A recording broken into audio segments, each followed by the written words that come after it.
1639 Francis டே இப்பதான் எங்க வரும், சென்னைக்கு வரும். இப்ப எப்படி இப்ப நம்ம ஃபர்ஸ்ட் என்ன வந்துச்சு, சூரத் எப்படி கிடைச்சு நமக்கு? சூரத் 612 அந்த தாமஸ் பெஸ்ட் ஒரு கப்பற்படை போர் இது பண்ணி 1613 ஜஹாங்கீர் தந்தாரா சூரத். ஓகேவா? ரெண்டாவது மசிலிப்பட்டினம் எப்போ 1611 மசிலிப்பட்டினம் வணிகம் அமைச்சிட்டாங்க. அடுத்தது 1639 யாருக்குறா, பிரான்சிஸ் டே என்ற ஒரு ஆங்கில வணிகர், ஒரு வணிகர் இருக்காரு. எப்போ? பிரான்சிஸ் டே அவர் பேரு. அவர் என்ன பண்றாருன்னா, சந்திரகிரி மன்னரான சந்திரகிரி, நம்ம இதை சொல்றோம் இல்லையா, நம்ம இது வந்து என்னன்னா சென்னை இதெல்லாம் சொல்றோம் இல்லையா, அதெல்லாம் என்ன யாரோட கண்ட்ரோல்ச்சுன்னா சென்னப்ப நாயக்கர். நம்ம சென்னப்ப நாயக்கர் இருந்தா அதை வாங்கினால்தான் அதுக்கு என்ன பேரு, சென்னை பட்டினம், சென்னை அப்படின்னு நம்ம சொல்றோம். ஆமா, சென்னப்ப நாயக்கர் என்பவரிடம் மெட்ராஸ் என்ன பண்றாரு, குத்தகைக்கு பண்றாரு. மெட்ராஸ் யாரும் வாங்கல, மெட்ராஸ் வாங்க கிடையாது. மெட்ராஸ் என்ன பண்ணாங்க, குத்தகை தான் வாங்கியிருக்காங்க. இன்னமும் அந்த இதை வச்சிருக்காங்க. ஒரு சில நியூஸ்ல பார்த்தேன், அந்த மெட்ராஸ் அந்த இதெல்லாம் இருக்கு இல்லையா, அந்த குத்தகை விட்டவெல்லாம் இன்னும் அந்த அந்த இதெல்லாம் வச்சிருந்தாங்க. சொல்ல போனா மெட்ராஸ் அவங்களுக்கு தான் சொந்தம். அப்படி போட்டா அது எவ்வளவு இன்னைக்கு எவ்வளவு கோடிக்கு போகும் அதெல்லாம். சரி, என்பவரிடம் மெட்ராஸை குத்தகைக்கு பெற்றார். யாரு? பிரான்சிஸ் டே. எந்த வருஷம்? 1639. அங்கு ஆங்கில கிழக்கிந்திய கம்பெனி புனித ஜார்ஜ் கோட்டை பார்த்தோமா, ஜார்ஜ் கோட்டை ஆங்கிலேயரின் கருப்ப நகரம் என்று அழைக்கப்படும் பகுதி என்ன? புனித ஜார்ஜ் டவுன். அதுதான் ஜார்ஜ் கோட்டை எப்ப 1639 வாங்கி 39-40 கட்டி முடிக்கிறார். ஓகேங்களா? புகழ்வாய்ந்த வணிக மையத்தை நிறுவுது. அப்போ சென்னைக்கு எப்போ வராங்க? 1639. இது ஆங்கிலேயர்கள் கட்டப்பட்ட முதல் கோட்டை. ஆங்கிலேயர்கள் கட்டப்பட்ட முதல் கோட்டை என்னது? புனித ஜார்ஜ் கோட்டை. கிழக்கு பகுதி முழுமைக்கு இதுதான் தலைமையகம். நம்ம லெப்ட் கிழக்கு சைட்ல எது தலைமையகம்? இதுதான் தலைமையகம். சரி, இங்கிலாந்து மன்னர் 2ஆம் சார்லஸ் போர்ச்சுகீஸ் இளவரசர். இப்ப என்னன்னா 1668. ஓகே, இப்ப என்னன்னா இங்கிலாந்து மன்னர் 2ஆம் சார்லஸ் வர்றாரு. 2ஆம் சார்லஸ் என்ன பண்றாருன்னா யார கல்யாணம் பண்றாரு? போர்ச்சுகீஸ் இளவரசி கேத்ரினை கல்யாணம் பண்றாரு. 2ஆம் சார்லஸ் எங்க? இங்கிலாந்துல 2ஆம் சார்லஸ் இருக்கிறார் இல்லையா, அவர் யார கல்யாணம் பண்றாரு? போர்ச்சுகீசிய இளவரசியான கேத்ரினை கல்யாணம் பண்றாரு. ஓகேவா? இவங்க 2 பேரும் இங்கிலாந்து சார்ந்த ஒரு மன்னரும் போர்ச்சுகல் சார்ந்த ஒரு மன்னர் அரசியை கல்யாணம் பண்றாங்க. ஆனா திருமண சீதனமாக யார் வீட்டு சொத்தை யார் கொடுக்குறான்னு பாரு. திருமண சீதமாக பம்பாய் தீவை அவன் அங்க கல்யாணம் பண்றான். அங்க கல்யாணம் பண்றது எதை வரதட்சணை கொடுக்குறான்? சீதனமா பம்பாய் தீவை போர்ச்சுகீசிய மன்னரிடமிருந்து பெற்றார். ஓகே, பம்பாய் என்ற ஒரு தீவை யாரு? போர்ச்சுகீசிய மன்னரிடம் சீதனமா, கேத்ரினை நீ வச்சுக்கோ, பம்பாயை நான் வச்சுக்கிறேன்னு சொல்ற மாதிரி போர்ச்சுகீசிய மன்னர் சீதனமாக பெற்றார். 1668. எப்ப இது? 1668 எத்தனை பவுண்டுக்கு ஆங்கில கிழக்கிந்திய கம்பெனி ஆண்டுக்கு 10 பவுண்டு. இப்ப யாருக்கு அது கிடைச்சது? இங்கிலாந்து மன்னன் கிடைச்சதா? 2ஆம் சார்லஸ். 2ஆம் சார்லஸ் அதை என்ன பண்றாரு, அத இந்த ஆங்கில கிழக்கிந்திய கம்பெனி இருக்குது இல்லையா, அந்த கம்பெனிக்கு எவ்வளவு? 10 பவுண்டுக்கு 10 பவுண்டு குத்தகை கொடுத்து பம்பாய் தீவை மன்னர் 2ஆம் சார்லஸ் வந்து பெற்றது. இவங்க வந்து என்ன பண்றாங்க, 10 பவுண்டு காசு கொடுத்து வருஷத்துக்கு 10 பவுண்டு கொடுப்பானா. ஓகேங்களா? 10 பவுண்டு என்ன, ஒரு பவுண்டு 50 ரூபான்னு போடு, எல்லாம் 100 ரூபான்னு கூட போடு, எவ்வளவு 1000 ரூபாய்க்கு என்னத்தான் சென்னையை வாங்கிட்டானு. ஓகேவா? பவுண்டுக்கு 2ஆம் சார்லஸ் வந்து பெற்றது. இப்ப யாரோட ஆங்கில கிழக்கிந்திய கம்பெனி எப்படி இப்ப வந்து 1600 பம்பாய் வாங்குறாங்க, பம்பாயை வாங்கிட்டாங்க. ஓகேங்களா? 1668. 1639 சென்னை பிரான்சிஸ் டே. 1668 பம்பாய் வாங்கிட்டாங்க. பம்பாய் வந்து என்னது, ஒரு குத்தகை மூலியமா 10 பவுண்டு வாங்கியாச்சு. சரி, அப்புறம் 1690 எங்க போறாங்க? இப்ப நம்ம என்ன பாருங்க. ஓகேவா? இந்தியா இருக்கா, இந்தியாவில வந்து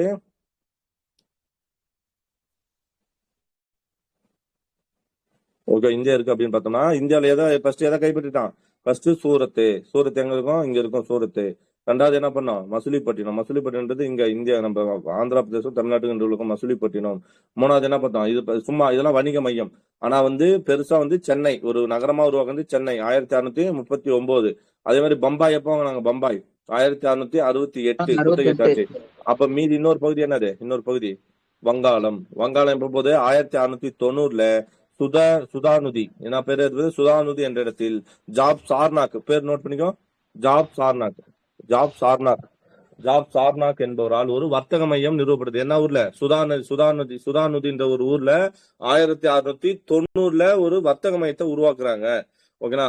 அப்புறம் சுதாநுதி, காளிகாட்டம் மற்றும் கோவிந்தாப்பூர் இந்த 3 கிராமங்கள்ல ஜமீன்தார் உரிமையை 1698 அதே 1690 அடுத்து 1698 அந்த 3 ஊர் சுதாநுதி, 2வது என்ன பார்த்தோம்? காளிகாட்டம், கோவிந்தாப்பூர் இந்த 3 ஊரோடையும் இந்த 3 ஊரோட ஜமீன்தாரி உரிமை, அதாவது இந்த 3 ஊர் என்னது ஜமீன்தாரி உரிமை வந்து யாரு பெறா?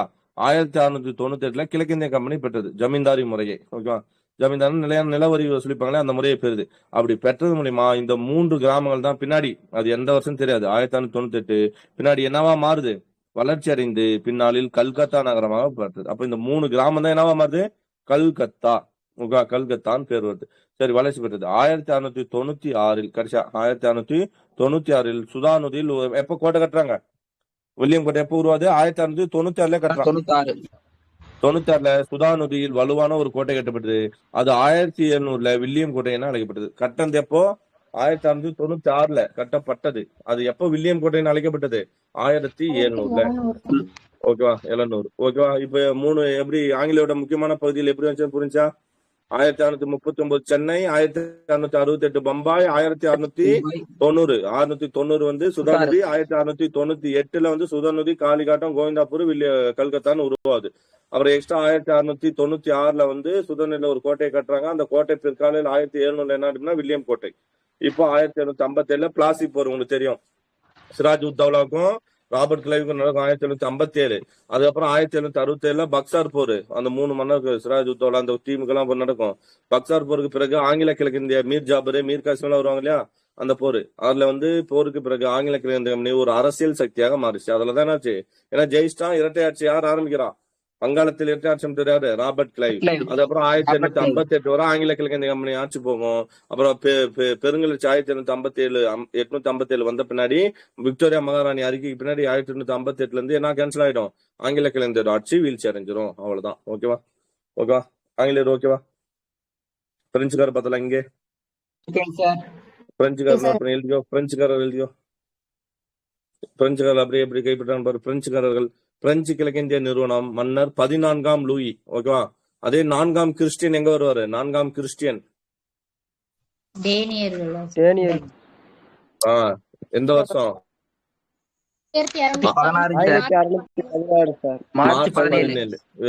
Very good. அது மாதிரி இங்க யாருன்னா பிரெஞ்சுக்காரரு 14ஆம் லூயி.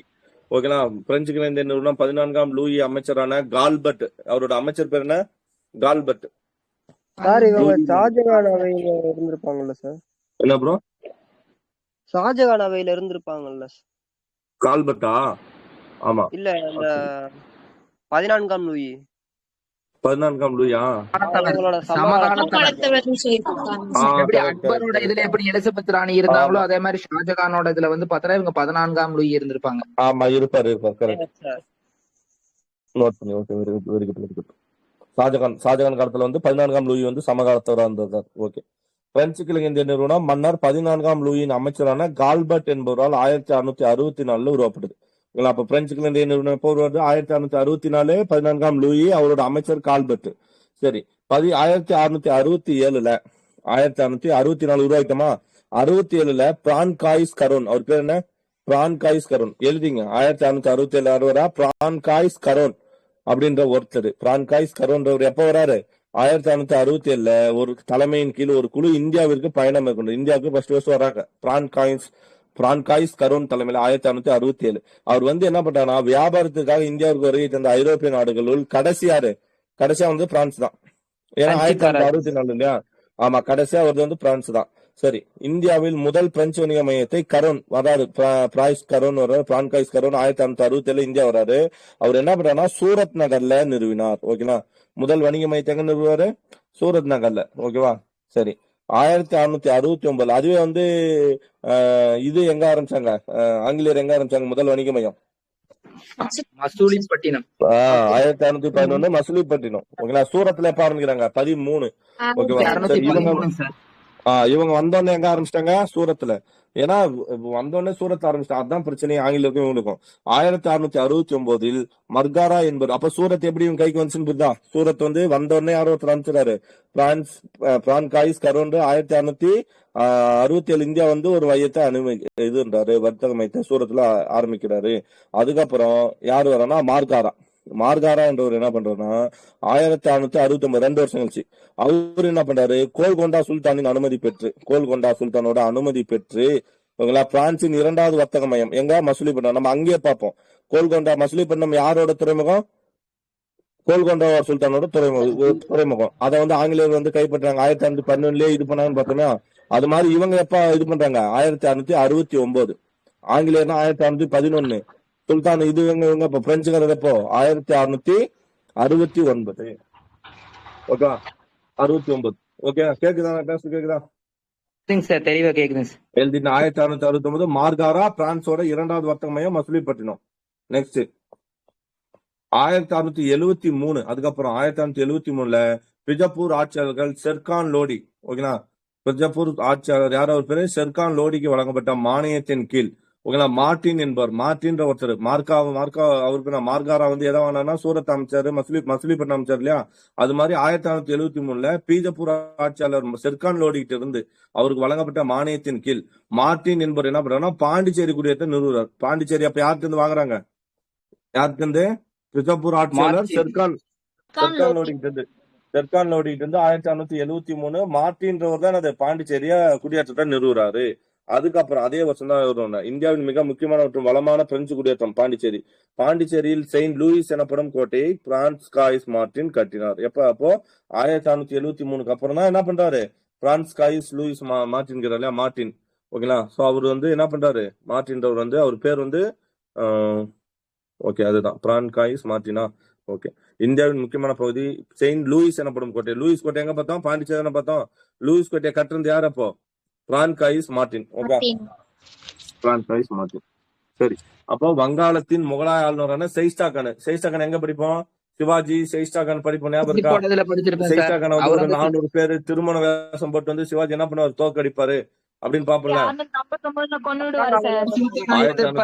அவுரங்கசீப் வந்து ஒரு 4 இதா பிரிச்சிருப்பாரு சார். தக்காணத்தை 4ஆ பிரிச்சிருப்பாரு. அவுரங்கசீப் வந்து ஷெயிஸ்டா கான் ஃபர்ஸ்ட் வந்து அப்சல் கான் வந்து அதுல போயிருப்பாரு. ரெண்டாவது ஷெயிஸ்டா கான் வந்து வந்திருப்பாரு சார். சுல்தான் அப்சல் கான வந்து புலி வேஷம், அந்த புலி நகத்தால கீறி கொண்டு இருப்பாரு சிவாஜி. ரெண்டாவது வந்து இவர் வந்து யாரு அப்படின்னு பார்த்தோம்னா அவுரங்கசீப்போட மருமகன் கூட சொல்லுவாங்க இவரை. ஓகேவா, ஷெயிஸ்டா கான் வந்து என்ன பண்றாரு? ஷெயிஸ்டா கான் அப்ப என்னத்த வாங்குறாரு? ஷெயிஸ்டா கான் ஆளுநரான முகலாய ஆளுநரின் அதான் அவுரங்கசீப்போட ஆளுநரான ஷெயிஸ்டா கானின் அனுமதி பெற்று 1673 பிரெஞ்சு கிழக்கிந்திய கம்பெனி கல்கத்தா வருகிற கல்கத்தா வருகிற என்ன ஒரு சந்திரநாகூர் என்ற நகரை நிர்மாணித்தது.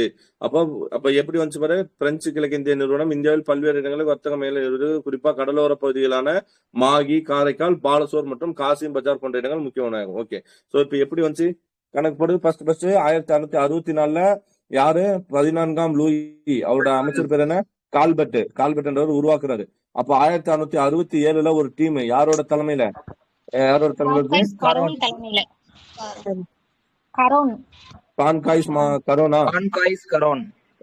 கரோன் தலைமையில இந்தியாவுக்கு வருது. இந்தியாவுக்கு வந்து எங்க முதல்ல சூரத் நகர்ல என்ன பண்றாங்க? சூரத்ல ஒரு வணிக மையத்தை உருவாக்குறாங்க. அதுக்கப்புறம் 1669 யாரு? மார்காரா என்ன பண்றாரு அப்படின்னு பார்த்தோம்னா மசூலிப்பட்டினத்துல 2வது தலைநகரை உருவாக்குறாரு, 2வது வர்த்தக மையத்தை உருவாக்குறாரு. அதுக்கப்புறம் 1673ல ஓகேங்களா பிஜப்பூர் அரசு வந்து யாரு? அவன் பேரு பிஜப்பூர் அரசான் என்ன லோடி பார்த்தோம்?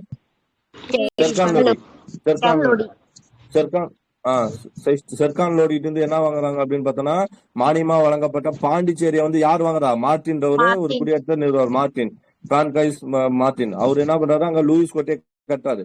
அதுக்கப்புறம் அதே வருஷம் 1673 இந்த பக்கம் ஓகேங்களா, இந்த பக்கம் வந்து முகலாய ஆளுநர் யார்? அவர் பேரு ஷெயிஸ்டா கான்ல இருந்து எதை உருவாக்குறாங்க? சந்திரநாகூர்ன்ற பகுதியை உருவாக்குறாங்க. சந்திரநாகூர். ஓகேங்களா, சோ அது யாருன்னு சொல்லிருக்காங்க? அவர் பேரு ஆங்கில கிழக்கிந்திய கம்பெனி கல்கத்தா சந்திரநாகூர் என்ற பேர் இல்ல, யாரு உருவாக்குனாங்கன்னு இல்ல. ஓகே நெக்ஸ்ட் வந்து உருவாக்கியாச்சு. அப்புறம் வந்து வேற எக்ஸ்ட்ரா என்னன்னா காரைக்கால், மாகி, அப்புறம் வந்து பாலசோர் மற்றும் காசிம் பஜார் பகுதியிலும் என்ன பண்றாங்கன்னா பகுதியில உருவாக்குறாங்க. ஓகேங்களா, 1673 தான் பாண்டிச்சேரி வரும், 1673 தான் சந்திரநாகரும். அதுக்கப்புறம் 1742 பிரெஞ்சு கிழக்கிந்திய கம்பெனி ஆளுநரான ஜோசப் பிராங்காய்ஸ் டியூப்லே எப்போ வராரு? 1742 வராரு. டியூப்லே அவர் தான் முதல் கர்நாடக போர்ல இருப்பாரு. ஞாபகம் இருக்கா? டியூப்லே ஆனந்தரங்க நாட்குறிப்பிலே இருப்பாரு இவரு டியூப்லேயோட துப்பாக்கி தான் இவரு. அதுக்கப்புறம் டூமஸ்னு ஒருத்தர் வருவாரு. டியூப்லேக்கு அடுத்து டூமஸ்னு ஒருத்தர் வருவாரு. ஓகே சரி, 1742 பிரெஞ்சு கிழக்கிந்திய கம்பெனி ஆளுநராக ஜோசப் பிராங்காய்ஸ் டியூப்லே என்பவர் நியமனம் செய்யப்பட்டார். அவரது நியமனத்தின் மூலம் பிரெஞ்சு அதிகாரம் மேலும் பலப்படுத்தப்பட்டது. யாரோட இது மூலியமா? 1742ல பிரெஞ்சு கிழக்கிந்திய கம்பெனி ஆளுநர் ஜோசப் பிராங்காய்ஸ் டியூப்லே. சரி, அவருக்கு பின் பாண்டிச்சேரியும் பிரெஞ்சு தான் சொன்னாலே. அவருக்கு பின்னாடி யாரு வர்றாரு? டூமாஸ் வர்றாரு.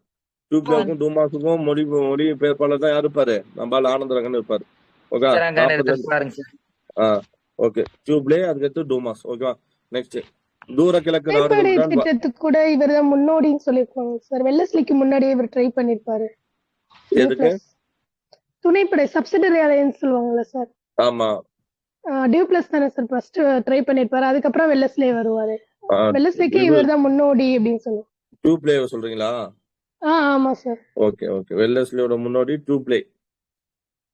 ஓகே, ராணுவ படை இந்த துணைப்படை திட்டத்துக்கு முன்னாடியே. ஓகே, நன்றி. டூ பிளே ஞாபகம் வச்சுங்க. Okay, next. தூர கிழக்கு நாடுகளுடன் வணிகம் செய்யும் நோக்கில் 1730 நடுவுல ஒருத்த வரான். யாரு இது? ஜோதன்பர்க் என்பவரின் ஸ்வீடன் கிழக்கிந்திய கம்பெனி. ஓகே, என்ன கம்பெனி வந்து இது எழுதிங்க, நோட் பண்ணீங்க தனியா. 1731 ஜோதன்பர்க் என்பவர் ஸ்வீடன் கிழக்கிந்திய கம்பெனியை நிறுவினார். யாரு? ஜோதன்பர்க்.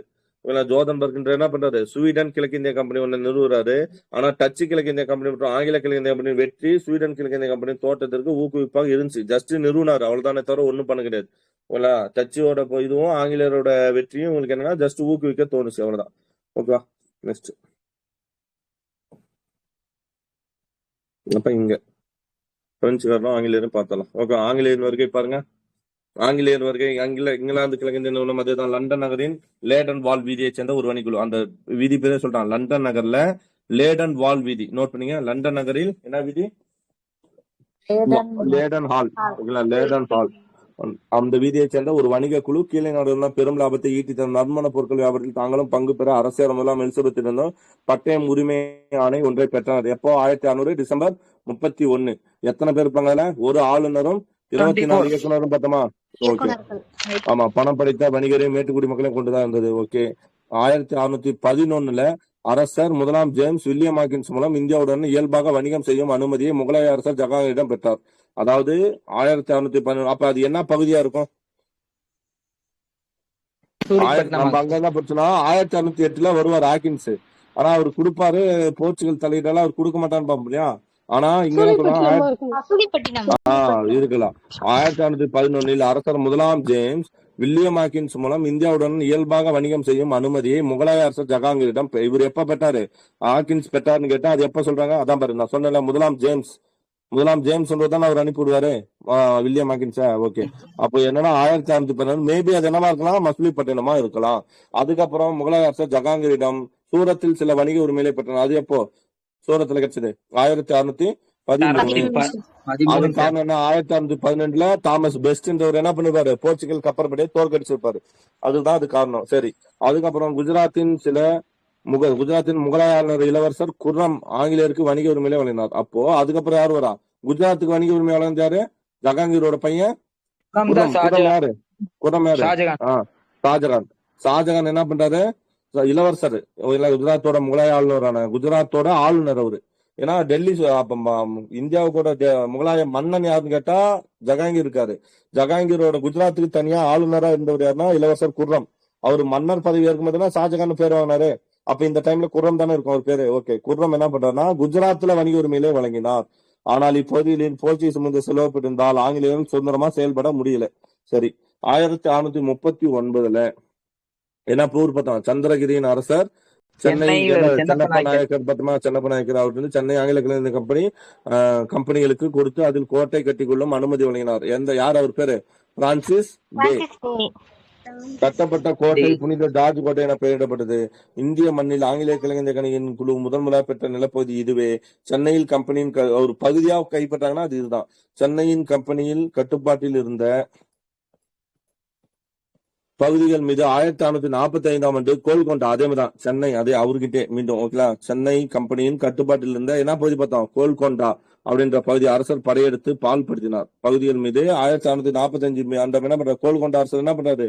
படையெடுத்து பால்படுத்தினார். ஓகே, ஏன்னா 1612 மசிலிப்பட்டினத்துல இது ஆரம்பிச்சாங்க. மசிலிப்பட்டினம் யாருன்னா கோல்கொண்டா சொந்தம்.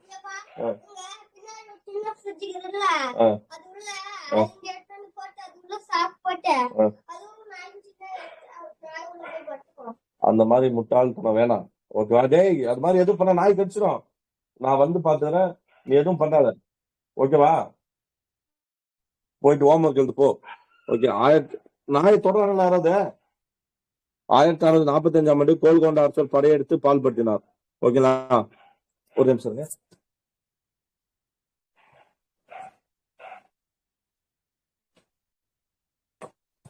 Okay, next. 1400 கோல்கொண்ட அரசர் படையெடுத்து எதை பால்படுத்துறாரு? கோல்கொண்டா அந்த மசூலிப்பட்டினத்தை பால்படுத்துறாரு. ஓகே, பகுதிகள் மீது. அப்புறம் 1687 அவுரங்கசீப் கோல்கொண்டாவை கைப்பற்றி கம்பெனியின் பகுதியிலே மூளையாட்சியின் கீழ் கொண்டு வந்தார். என்ன பண்றாரு? 1645 கேக்குது நான் பேசுறது. கோல்கொண்டா அரசர் வந்து ஆங்கிலேயரோட பகுதியில வந்து தாக்குறாரு. அதுக்கப்புறம் 1687 அவுரங்கசீப் என்ன பண்றாருன்னா கோல்கொண்டாவை கைப்பற்றி நாம் பார்ப்போம். 1687 தான் வந்து கோல்கொண்டாவை வந்து அவுரங்கசீப் கைப்பற்றுவாரு அப்படின்லாம் பாயிண்டே படிப்போம் நம்ம படிக்கும்போது. 1687 அவுரங்கசீப் கோல்கொண்டாவை கைப்பற்றி கம்பெனியின் பகுதியில என்ன பண்றாரு? அவரோட ஆட்சி கீழே கொண்டு வந்துட்டாரு. ஆனால் ஆங்கிலேயருக்கு ஏற்கனவே வழங்கப்பட்ட உரிமைகள் தொடர்ந்தன. குறுகிய காலத்தோடு மசூலிப்பட்டினம் மாற்றாக கம்பெனியின் சோழமண்டல, ஏன்னா இப்ப மசூலிப்பட்டினம் அங்க பாதிக்குது. அப்ப அதுக்கு மாற்றாக கம்பெனியின் சோழமண்டல கடற்கரை பகுதியின் தலைமையிடமாக என்ன மாறிடுச்சு? சென்னை மாறிடுச்சு. இதனால சென்னை மாத்தம் புரியுதா? ஏன்னா இந்த இங்க சென்னை இருக்கு, இங்க மசூலிப்பட்டினம் இருக்கு. இந்த மசூலிப்பட்டினம் யாரோட கண்ட்ரோலுக்குன்னா கோல்கொண்டா வந்து அடிக்கடி இங்க பிரச்சனை பண்ணிட்டே இருந்தாங்க. சோ அப்போ அவுரங்கசீப் என்ன பண்றான்? தக்காணத்துக்கு வந்து 1687 என்ன கைப்பற்றிடுறாரு? மசூலிப்பட்டினம் முற்றிலுமா கைப்பற்றிட்டாரு. கோல்கொண்டா பத்தியே கைப்பற்றினாரு. இதனால மசூலிப்பட்டினம் தான் அவங்களோட வணிக மையமா இருந்துச்சு, முதல் வணிக மையம். அதை எங்க மாத்திட்டாங்க? மெயினா சென்னைக்கு மாத்திட்டாங்க. ஏன்னா சென்னை தான் பாதுகாப்பான பகுதியா இருந்தது. சோ குறுகிய காலத்தில் சென்னை வந்துருச்சு. அடுத்தது அரசர் 2ஆம் சார்லஸ் திருமணம் நான் பார்த்தோம் இல்லையா? 2ஆம் சார்லஸ் யார கல்யாணம் பண்றாரு? போர்ச்சுகல் இளவரசி கேத்ரின் கல்யாணம் பண்றாரு. கேத்ரின் 1660 கல்யாணம் பண்ணனால அவர் என்ன பண்றாரு? 1668 கம்பெனிக்கு வழங்கப்பட்டது மனக்கொடையாக. எவ்வளவு மனக்கொடை? அது வந்துட்டு இவருக்கு வந்துடும். இவர் என்ன பண்ணுவாருன்னா கம்பெனி படைக்கு, ஆமா படைக்கு வந்து நம்ம கம்பெனிக்கு வந்து என்ன பண்றோம்? 10 பவுண்டு 1668. ஆமா 1668. ஓகே, ஒரு நிமிஷம். 1668 என்ன பண்றாருன்னா கம்பெனிக்கு வழங்கப்பட்டது. ஓகேவா, ஒரு நிமிஷம். ஏதாவது மைக் ஆன் பண்ணலாம் சொல்லுங்க, ஆன் பண்ணி விட்டுறேன். நாய் தூக்குறானுங்க. 100 பேர் இருக்காங்க சார். ஓகே, சரி. 1668 கம்பெனிக்கு வழங்கப்பட்டது. 1683 ஆண்டு பட்டயம் கம்பெனி படைகளை உருவாக்கி கொள்ளவும் அமெரிக்கா, ஆப்பிரிக்கா, ஆசியா ஆகிய நாடுகளுக்கு எதிராக. ஒரே நிமிஷம், நாயை தூக்குனீங்களா? அடிச்சிருவேன். ஓகே, 1668 கம்பெனிக்கு வழங்கப்பட்டது. 1683 ஆண்டு பட்டயம் கம்பெனிக்கு படைகளை உருவாக்கி கொள்ளும்.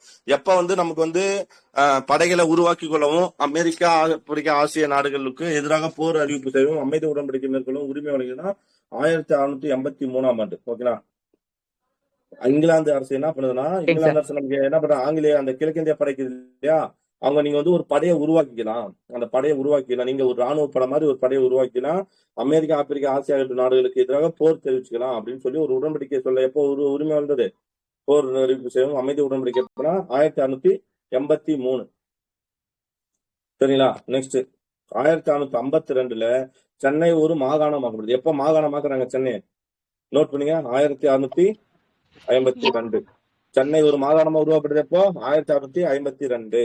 அடுத்த 3 ஆண்டுகளில் இம்மாகாண அந்தஸ்து நீக்கப்படுது. அதை மாகாணமா ஆக்கிட்டு அடுத்த 3 வருஷம் என்ன பண்றாங்க? 1655 அது மாகாணத்தை நீக்கிறாங்க. அதுக்கப்புறம் என்ன நடக்குது?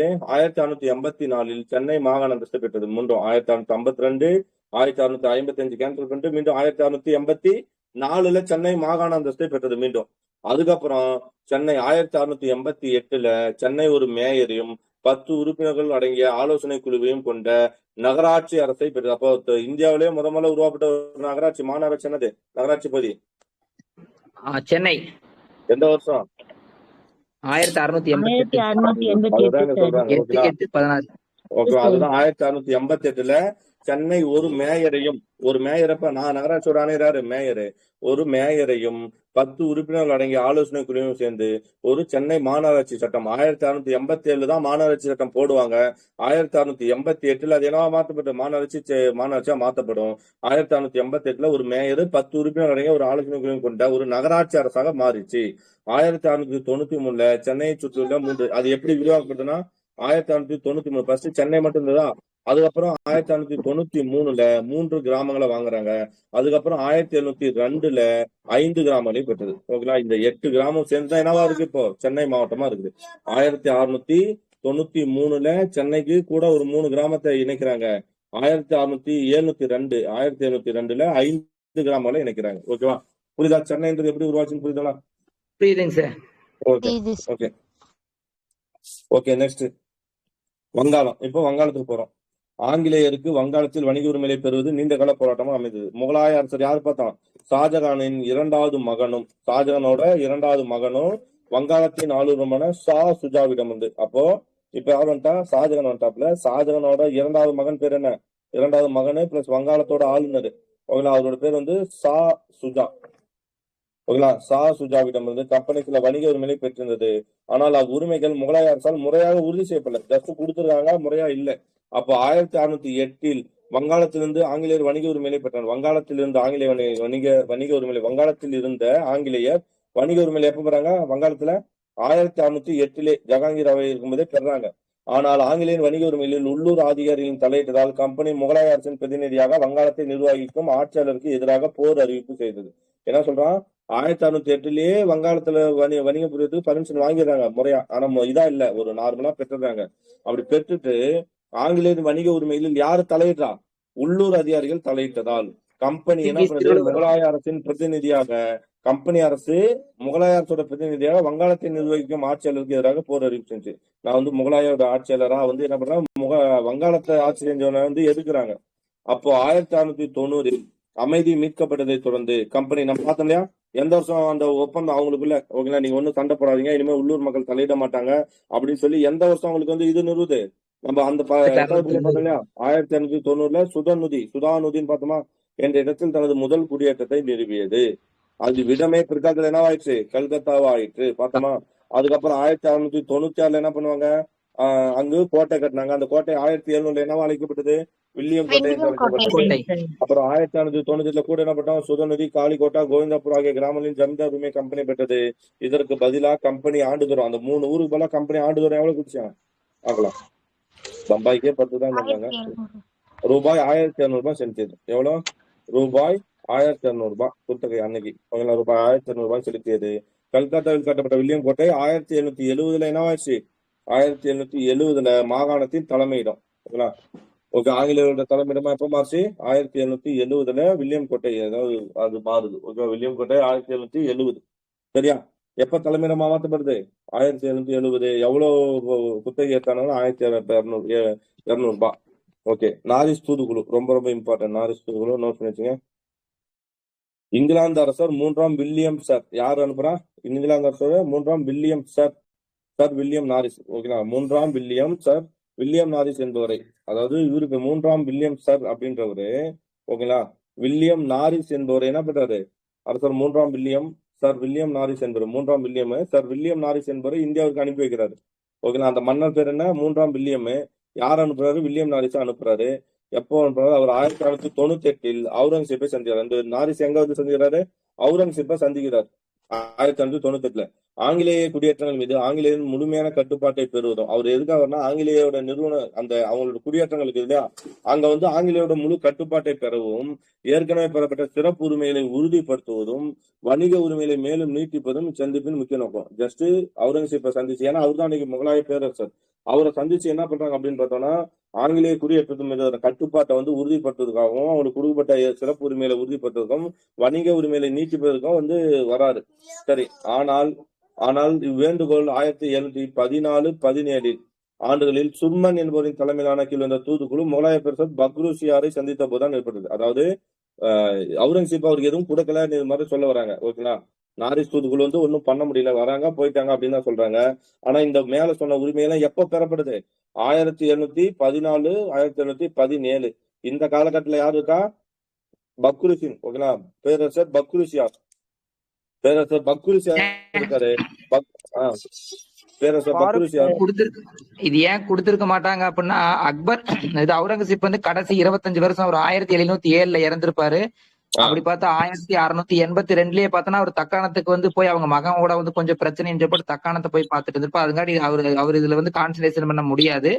அதுக்கு அடுத்து அவங்களுக்கு பின்னாடி வந்தவர் பார்த்தோம்னா, அவரோட பீரியட்ல வந்து பார்த்தோன்னா 1698 சம்திங்ல பார்த்தோன்னா அந்த நாதிர் ஷா படையெடுத்து வந்து அந்த இதெல்லாம் போயிருக்கு சார். அதுக்காண்ட அதுக்கப்புறம் வந்து இவங்க வந்திருப்பாங்க சார்.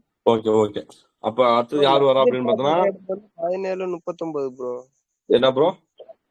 இல்ல அதுக்கு அடுத்து ஆனா யாரோ ஒருத்தர் வந்து படையெடுத்து வந்திருப்பாங்க அந்த முகலாயர் இதுல, அந்த இதுல வந்து படையெடுத்து வந்திருப்பாங்க. Okay okay. Okay. இப்ப யாரு வராங்க அப்படின்னு பார்த்தோம்னா நாரிஸ் வராரு, அவுரங்கசீப் பேசுறாரு, அவுரங்கசீப் எதுவும் பண்ணல. அதுக்கப்புறம் எப்போ இது உறுதிப்படுத்தப்பட்டதுன்னா 1717 யார் வந்துட்டாரு அப்படின்னா இவரு இருக்கிறார் பேரு பக்ரிஷியார் இருக்காரு. பக்ரிஷியார் அந்த சமயத்துல வந்து சுர்மன் தூது குழு வந்து என்ன பண்ணா அவங்க வந்து இந்த ஒப்பந்தத்தை வந்து உறுதிப்படுத்துறாங்க. சுர்மன் வணிக உரிமையில் தொடர்பான அரசரின் ஆணையை பக்ரிஷியார் வந்து பெற்றார். சுர்மன் தான் பெறாரு. ஓகே, இவ்வாணை குஜராத் குஜராத், ஹைதராபாத், வங்காளம் ஆகிய பகுதிகளின் உள்ளூர் ஆட்சிகளுக்கு வழங்கப்பட்டிருந்தது.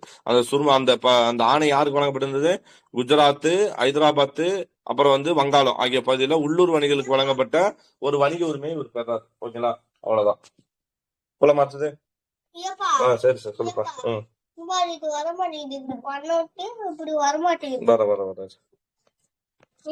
வரண்டா. ஓகே, நெக்ஸ்ட் அடுத்தது வந்து இப்ப பிரெஞ்சுக்கார பார்த்தோம்னா இங்க பிரெஞ்சுக்கார பார்த்தோம்னா நமக்கு இது முடிஞ்சு போயிடும். பிரெஞ்சுக்கார முன்னாடியே இருக்கிறா, பிரெஞ்சுக்கார மேலே இருக்கும். இதை பார்த்துட்டு இவங்க 2 பேருக்கு நடந்தா இந்த போரை பார்த்தோம்னா ஓரளவுக்கு இந்த பாடமே ஓவர் ஆயிடும்.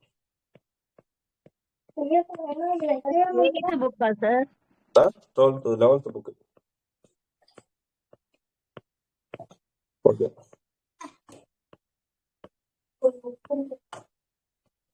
சார் அதே மாதிரி பிரிட்டிஷ்காரங்களுக்கு வந்து பார்த்தோன்னா 1600 டிசம்பர் 31 வந்து பர்மிஷன் வந்து கொடுத்திருப்பாங்க சார். இவங்க வந்து வில்லியம் எலிசபெத் ராணி அவங்க வந்து பார்த்தோம்னா அவங்க ஸ்டார்டிங்ல வந்த புதுசுல பார்த்தோன்னா சுமத்ரா, ஜாவா, மெலுகாஸ் அப்படிங்கிற 3 பகுதியில தான் இருந்திருப்பாங்கன்னு அந்த நவீன இந்திய வரலாறு புக் இருக்குல்லங்க சார், அந்த புக்ல வந்து கொடுத்திருப்பாங்க சார். அதுல வந்து அவங்க அந்த 7 வருஷம் அதுல இருந்திருப்பாங்க. அப்புறம் 7 வருஷத்துக்கு அப்புறம் தான் வந்து அவங்க வந்து 1668லயே வந்து பார்த்தோன்னா அந்த குடியேற்றங்களுக்கு வந்து வருவாங்கன்னு போட்டிருப்பாங்க சார். ஓகே ஓகே ஓகே, அதுவும் படிக்கணும் நம்ம, அதுவும் எடுத்துடலாம். இப்ப புக்ல இதை படிச்சுட்டு அப்புறம் அதுவும் போயிடலாம். சரிங்களா, ஓகே சரி, நோட் பண்ணுங்க. பிரெஞ்சுக்காரர் போட்டுங்க. பிரெஞ்சுக்காரர் எழுதிங்க, ஆல்ரெடி பார்த்தேன் இல்லையா. இந்தியாவுடன் வணிக உறவு மேற்கொள்ள பிரெஞ்சுக்காரர் எப்போ வராரு? 1527 ஆண்டுலயே முயற்சி மேற்கொண்டாங்களாம். அப்பவே 1527லயே பண்ணிக்கிறாங்க ஒரு முயற்சியை மேற்கொண்டிருக்காங்க. நோட் பண்ணிங்க. இன்ட்ரோடக்ஷன்லாம் எழுதிங்க. பிரெஞ்சுக்காரர்கள் ஏற்கனவே எழுதிப்பீங்க, அங்க மேல எழுதிங்க. 1527 மேற்கொண்டிருக்காங்க. போர்ச்சுகீசராலும் டச்சுகளும் தோன்றப்பட்ட பிரெஞ்சுக்காரர் 1664 உருவாக்கப்பட்ட பிரெஞ்சு இந்திய கம்பெனி மூலம் தங்கள் வணிக செயல்பாடுகளை தொடங்கினார். பார்த்தோம். நாடுகளின் ஏனைய ஐரோப்பிய நாடுகளின் வணிக நிறுவனங்கள் தனியார் வணிக நிறுவனங்களாக இருக்க, எது மற்ற நிறுவனம் எல்லாமே அது தனியார் மூலமா தொடங்கப்பட்டு அரசோட அனுமதி பெற்றிருக்கு. அவ்வளவுதான். மற்ற எல்லாமே தனியார் வணிகர்கள் தொடங்கி அரசோட அனுமதி பெற்றிருக்கோம். ஆனா இந்த நிறுவனங்கள் தனியார் வணிக நிறுவனங்களாக இருக்க பிரெஞ்சு கிழக்கிந்திய கம்பெனியின் அரசர் 14ஆம் லூயின் திட்டம், டேரக்டா இங்க யார் வந்துடா மன்னனே இது ஓபன் பண்றாரு. லூயின் திட்டமாக அமைந்து அவருடைய நிதி அமைச்சர் யார் பார்த்தோம்? கால்பர்ட்டா, அதாங்க கேல்பர்ட். ஓகேவா, கேல்பர்ட் கொடுத்தாங்க. கால்பர்ட் எல்லாம் ஒண்ணுதான். கால்பர் பிரெஞ்சு கிழக்கிந்திய கம்பெனி நிறுவப்படுறதுக்கு காரணமா இருந்தார். அப்போ மத்தெல்லாம் தனியார் கம்பெனியா இருக்க, இது ஒண்ணு மட்டும் தான் அது அரசோட நேரடி திருத்தாலும் உருவாக்கப்பட்டது. ஓகே, பிரான்சின் முயற்சியானது அரசால் தொடங்கப்பட்ட முயற்சியாக இருந்ததால், நோட் பண்ணுங்க, பிரான்சோட முயற்சி அரசால் தொடங்கப்பட்ட முயற்சி இருந்ததால் பொதுமக்களின் ஆர்வத்தை அது ஈர்க்க தவறிடுச்சு. பொதுமக்களோட ஈர்ப்பு வந்து அது வந்து ஆர்வத்தை அது ஈர்க்க தவறிவிட்டது. ஓகே, மேலும் வரி விதிப்பான மற்றொரு வழி, இது வந்து ஜஸ்ட் வரி விதிப்பிற்கான ஒரு வழி அப்படின்னு சொல்ல ஆரம்பிச்சிட்டாங்க. மடகாஸ்கர் வழியாக புதுச்சேரி எப்படி வந்து சேராங்கன்னு பாருங்க. 1602 எழுதிங்க. அப்படியே மடகாஸ்கர் வழியாக புதுச்சேரி எழுதிங்க. 1602 பிரெஞ்சு வணிகர்கள் ஆப்பிரிக்காவில் உள்ள மடகாஸ்கரை அடைந்தனர். ஆப்பிரிக்காவில் இருக்கிற மடகாஸ்கரை வந்து சேர்றாங்க.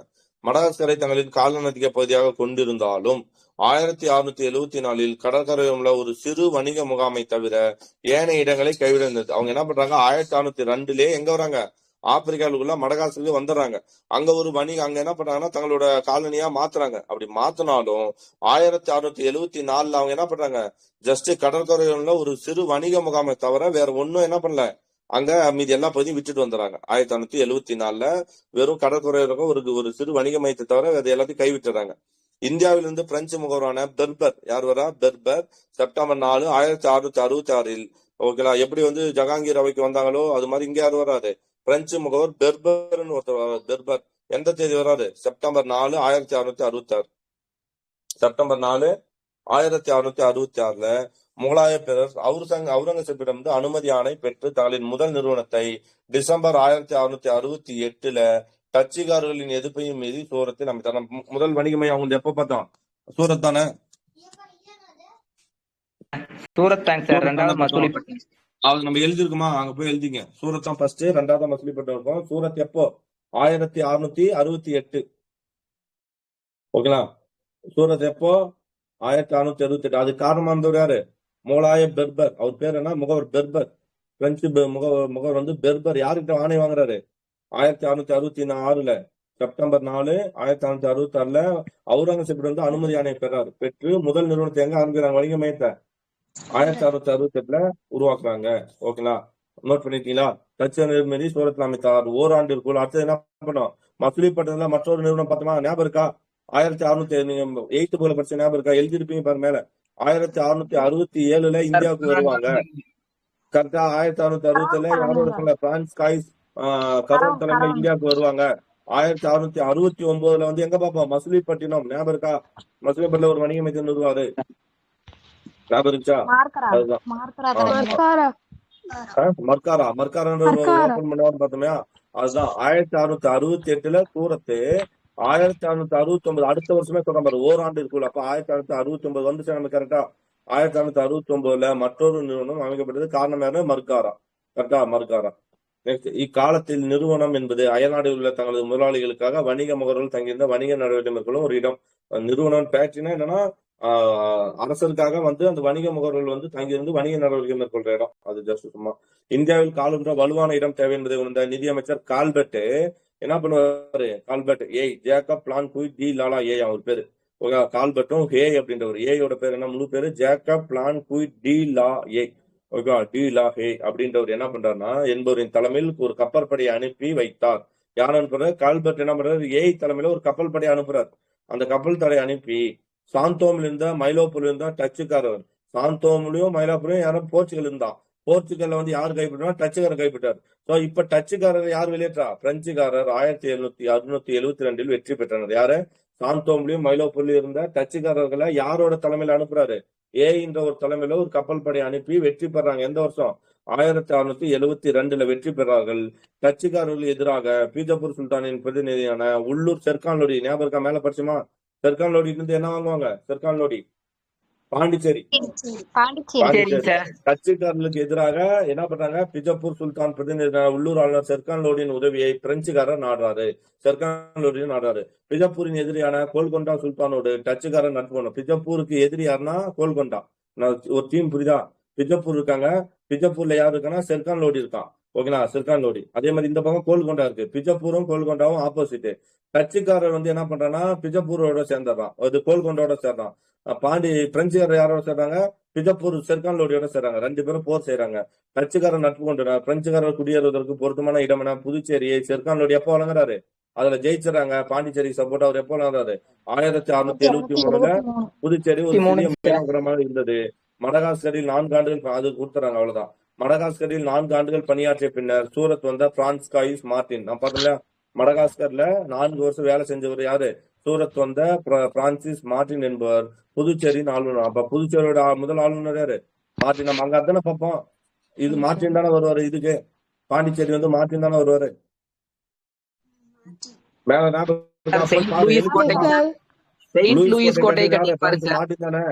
போய் பாருங்க. 1673 செர்கான் கிட்ட இருந்து யாரு வாங்கியிருப்பா? மார்டின் தான் வாங்கி லூயிஸ் கோட்டையை கட்டான்னு இருக்கும். போய் பாரு. இப்பதானே எழுதணும். போய் பாருங்க. புதுச்சேரியின் ஆளுநர் ஆனார். இந்தியாவில் பிரெஞ்சு குடியேற்றங்களின் அதிகார மையமாக அது உருவாக்கினார். எதை? லூயிஸ் கோட்டையை உருவாக்கியிருப்பார். ஓகே, அவ்வளவுதான். அடுத்து வந்து டச்சுக்காரர்களுடன் போட்டியும் போர்களும். புதுச்சேரியை தங்கள் குடியேற்றமாகவும் முயற்சியில் பிரெஞ்சுக்காரர்கள் மிகவும் சிரமப்பட்டனர். தங்களின் முக்கிய போட்டியாளரான டச்சுக்காரர்களை ஃபர்ஸ்ட் அவங்க ஆங்கிலேயருக்கு முன்னாடி யார் வராங்க? டச்சுக்காரர்களை முதல்ல எதிர்கொள்ள நேரிடுது. ஓகேவா? எதிர்கொள்ள வேண்டியிருந்தது. பிரான்சும் ஆலாந்தும் 1678 தொடர்ந்து போர்கள். பிரான்ஸ்ன்றது பிரெஞ்சுக்காரர்கள். ஆலாந்துன்றது யார் பார்த்தோம்? ஆலாந்து டச்சுக்காரர்கள். இவங்க 2 பேரும் எப்போ 1672 தொடர்ந்து போர்கள் செய்து கொண்டிருந்தன. இந்தியாவில் பிரெஞ்சுக்காரர்களுக்கு போதுமான நிதி, ஆயுதம், வீரர்கள் இல்லை. இந்தியாவில யாருக்கு? பிரெஞ்சுக்காரர்கள். ஏனெனில் அவை வங்காளத்திலிருந்த மற்றொரு பிரெஞ்சு குடியேற்ற சந்தா நகருக்கு கொண்டு செல்லப்பட்டிருந்தன. ஆகவே 1693 புதுச்சேரியை டச்சுக்காரர்கள் எளிதாக கைப்பற்ற. எப்போ டச்சுக்காரர்கள் வந்து என்ன பண்றான்? 1673 புதுச்சேரி பிரெஞ்சுக்காரருக்கு வந்துருச்சா? 1693 டச்சுக்காரர் என்ன பண்றாங்கன்னா புதுச்சேரி எளிமையா கைப்பற்றிட்டாங்க. புதுச்சேரி தொடர்ந்து 6 ஆண்டுகள் யாரோட கண்ட்ரோல் இருக்கு? 6 ஆண்டுகள் டச்சுக்காரின் கட்டுப்பாடுல இருந்தது. 693 1700 வரையும் யாரோட கண்ட்ரோல் இருக்குது? டச்சுக்காரன் கட்டுப்பாடுல இருந்தது. 1697 ஓகேங்களா, ரிஸ்விக் உடன்படிக்கை மூலம். அப்போ எந்த உடன்படிக்கை மூலமா? டச்சுக்காரர்கள் மீண்டும் பாண்டிச்சேரிய இவங்களுக்கு கொடுத்தாங்க, பிரெஞ்சுக்காரருக்கு. 1697 என்ன ரிஸ்விக் உடன்படிக்கை. ரிஸ்விக் உடன்படிக்கை. ஓகே, 1697 ரிஸ்விக் உடன்படிக்கைப்படி புதுச்சேரி மீண்டும் யாருக்கு வந்துச்சு? பிரெஞ்சுக்காரர்களுக்கு தரப்பட்டது. இருந்த போதிலும் 1699 தான் பிரெஞ்சுக்காரர் வசம். அதாவது உடன்படிக்கைப்படி உடன்படிக்கைப்படி 1697 என்ன உடன்படிக்கை? ரிஸ்வி உடன்படிக்கை. ஆனா அதிகாரப்பூர்வமா எப்ப கைக்கு போச்சு? ஒப்படைக்கப்பட்டது 1696. 1706 பிரான்சிஸ் மார்டின் இயற்கை எய்துமுறை. அதனால நம்ம தானே பார்த்தோம், பாண்டிச்சேரியோட ஆளுநர் அவர் தான் பார்த்தோம். மீண்டும் அது எப்பனா 1697 வந்து இதுல வந்து 1693 கைப்பற்றிட்டாங்க. டச்சுக்காரர் வந்து 1693 அதை கைப்பற்றிட்டாங்க. 1697 ரிஸ்விக் உடன்படிக்கை என்ன சொல்லுதுன்னா, இது வந்து கொடுத்துருப்பான்னு சொல்லுது. அதன்படி 1698 தான் வந்து கொடுக்குறாங்க. 99 தான் கொடுக்குறாங்க. 99 கொடுத்து அதோட 1706 யார் சாவறானா பிரான்சிஸ் மார்டின் இயற்கை எய்துவரையும் அவர் தானே இருக்காரு, ஆளுநரா இருக்காரு. பார்த்தோம். ஓகே, பிரெஞ்சுக்காரர் மேற்கொண்ட பெரும் முயற்சி விளைவாக 1725 மாகி. நாம பார்க்கல, மாகி எந்த வருஷம் பார்க்கல, ஞாபகம் இருக்கா? சென்னை இதெல்லாம் பார்த்தோம், மத்தெல்லாம் பார்த்தோம். அப்போ இது எப்பனா 1725 பிரெஞ்சுக்காரோட கண்ட்ரோலுக்கு எப்ப போகுது? மாகி 1725. மாகிய காரைக்கால் எப்போ? 1739 காரைக்கால். ஓகேவா? ஓகேவா, எழுதுறீங்களா? 1725 சார் 1739 சார். இதுல இருந்து 100 கழிச்சீங்கன்னா 1630. காரைக்கால். ஓகே, நெக்ஸ்ட் வங்காள பகுதியில் காசிம் பஜார், சந்தன் நகர், பாலசேர் ஆகிய இடங்களில் தனது குடியேற்ற நிறுவி 20 பெற்றவர் வெற்றி பெற்ற பார்த்தோம். பியரி பெனாய் டூமாஸ் பார்த்தோம். டூமாஸ் என்பவர் பியரி பெனாய்ட் டூமாஸ், அதான் டூப்ளே கட்டு ஆளுநர் வந்தார் இல்லையா? பியரி பெனாய்ட் டூமட் என்பவர் 1674 புதுச்சேரியில் மற்றொரு சிறந்த ஆளுநர் ஆவார். ஆனா அங்க என்ன பண்ண போனா டியூப்ளேக்கு அடுத்து தான் யார் வருவான்னு பார்த்தோம். டியூப்ளேக்கு தான் டூமஸ் வருவான்னு பார்ப்போமா? ஆமா சார். ஆனா இங்க என்ன கொடுத்துதான் 1668 to 1745 இருந்தவர் டூமஸ் ஃபர்ஸ்ட். இங்க டூமஸ் தான் ஃபர்ஸ்ட் அந்த மாதிரி காட்டுறாங்க. டூமஸ் தான் ஃபர்ஸ்ட் அந்த மாதிரி. எனக்கு தெரிஞ்சு இதுதான் கரெக்டா இருக்கும். டூமஸ் தான் கரெக்டா இருக்கும். ஏன்னா 1746 வந்து போர் யாராருக்கு நடக்கும்? 1746 தான் முதல் கர்நாடக போர் நடக்கும். அங்க வந்து யாரு கர்நாடக போர்ல வந்து டியூப்ளே வந்து அன்வர்திகானுக்கு வந்து சப்போர்ட் பண்ணிருப்பாருலங்க சார். டியூப்ளே எப்போ வரும்னா 1746 தான் டியூப்ளே வருவார். அப்ப அவருக்கு முன்னாடி இருந்தது தான் டூமாஸ்.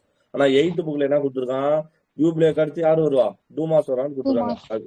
அது தப்பா இருக்கலாம். எனக்கு தெரிஞ்சு டூமாஸ்ன்றவருக்கு அடுத்து தான் யாரு வரணும்? டியூப்ளே வந்திருக்கணும். ஓகேங்களா?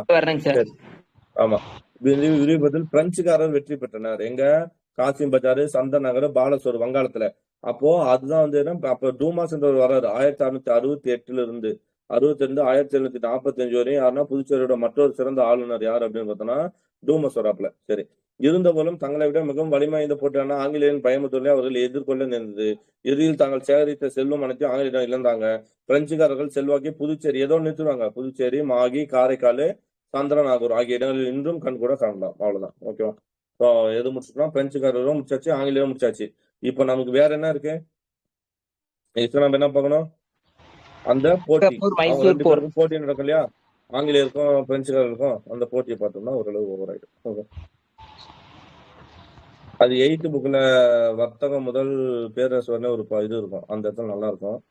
சரி, இது ரொம்ப கொஞ்சம் அதை படிச்சுட்டு இதை படிச்சா நல்லா இருக்கும். இது கொஞ்சம் இதா போகும்.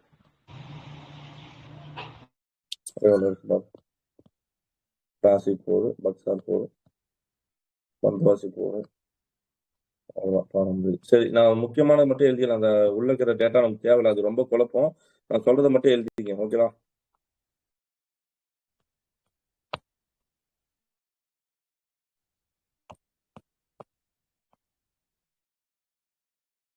எழுதிக்கோ. முதல் கர்நாடக போர்கள். ஆங்கிலேயர் தங்கள் மேலாதிக்கத்தை நிறுவுவதற்கு 1746 to 1700. அப்போ கர்நாடக போர் போட்டுங்க டைட்டில். எப்பல இருந்து எப்போ வரைக்கும் தொடங்குது? 1746 இருந்து 1763. கரெக்டா? 1746 இருந்து 1763 அதான முதல் கர்நாடக போர்கள். ஓகே, இது யாரு? பிரெஞ்சுக்காரர்களுக்கும் ஆங்கிலேயருக்கும் எதிராக நடந்த 3 கர்நாடக போர்கள். வரலாற்று போர்ல கர்நாடக போர்கள் சொல்றாங்க. ஓகே, முதல் கர்நாடக போர் டைட்டில் போட்டுக்கோ. முதல் கர்நாடக போர் மொத்தம் 3 கர்நாடக போர்.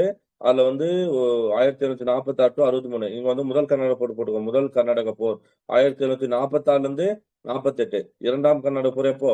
1749 to 54. உடன்படிக்கை 55. அதனால 55 போட்டுங்க.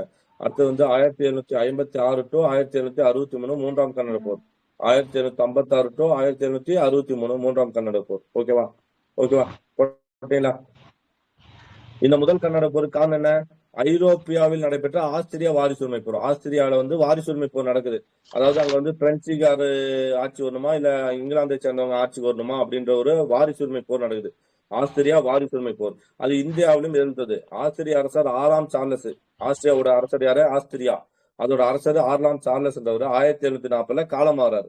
அவரை தொடர்ந்து அவருடைய மகள் யார் வரா? மரியே தெரசா பதவியேற்றார். யார் இறக்குறது? சும்மா இது டேட்டா அப்படியே நீங்க கண் கூட படிச்சிட்டீங்கன்னா போதும். நான் சொல்ற மாதிரி கால கேட்டுங்க. 6ஆம் சார்லஸ் இறந்துறாரு 1740. ஓகேவா? அவருக்கு அப்புறம் யார் வரா அப்படின்னா மரியே தெரசா. அவங்க பொண்ணு வந்து ஆட்சிக்கு வராங்க. அதை பார்த்து மரியே தெரசான் உரிமையை ஏற்க மறுத்த பிரான்ஸ் என்ன பண்ணுது? அது ஏற்க மறுத்தது. பிரான்ஸ்னா யாரு?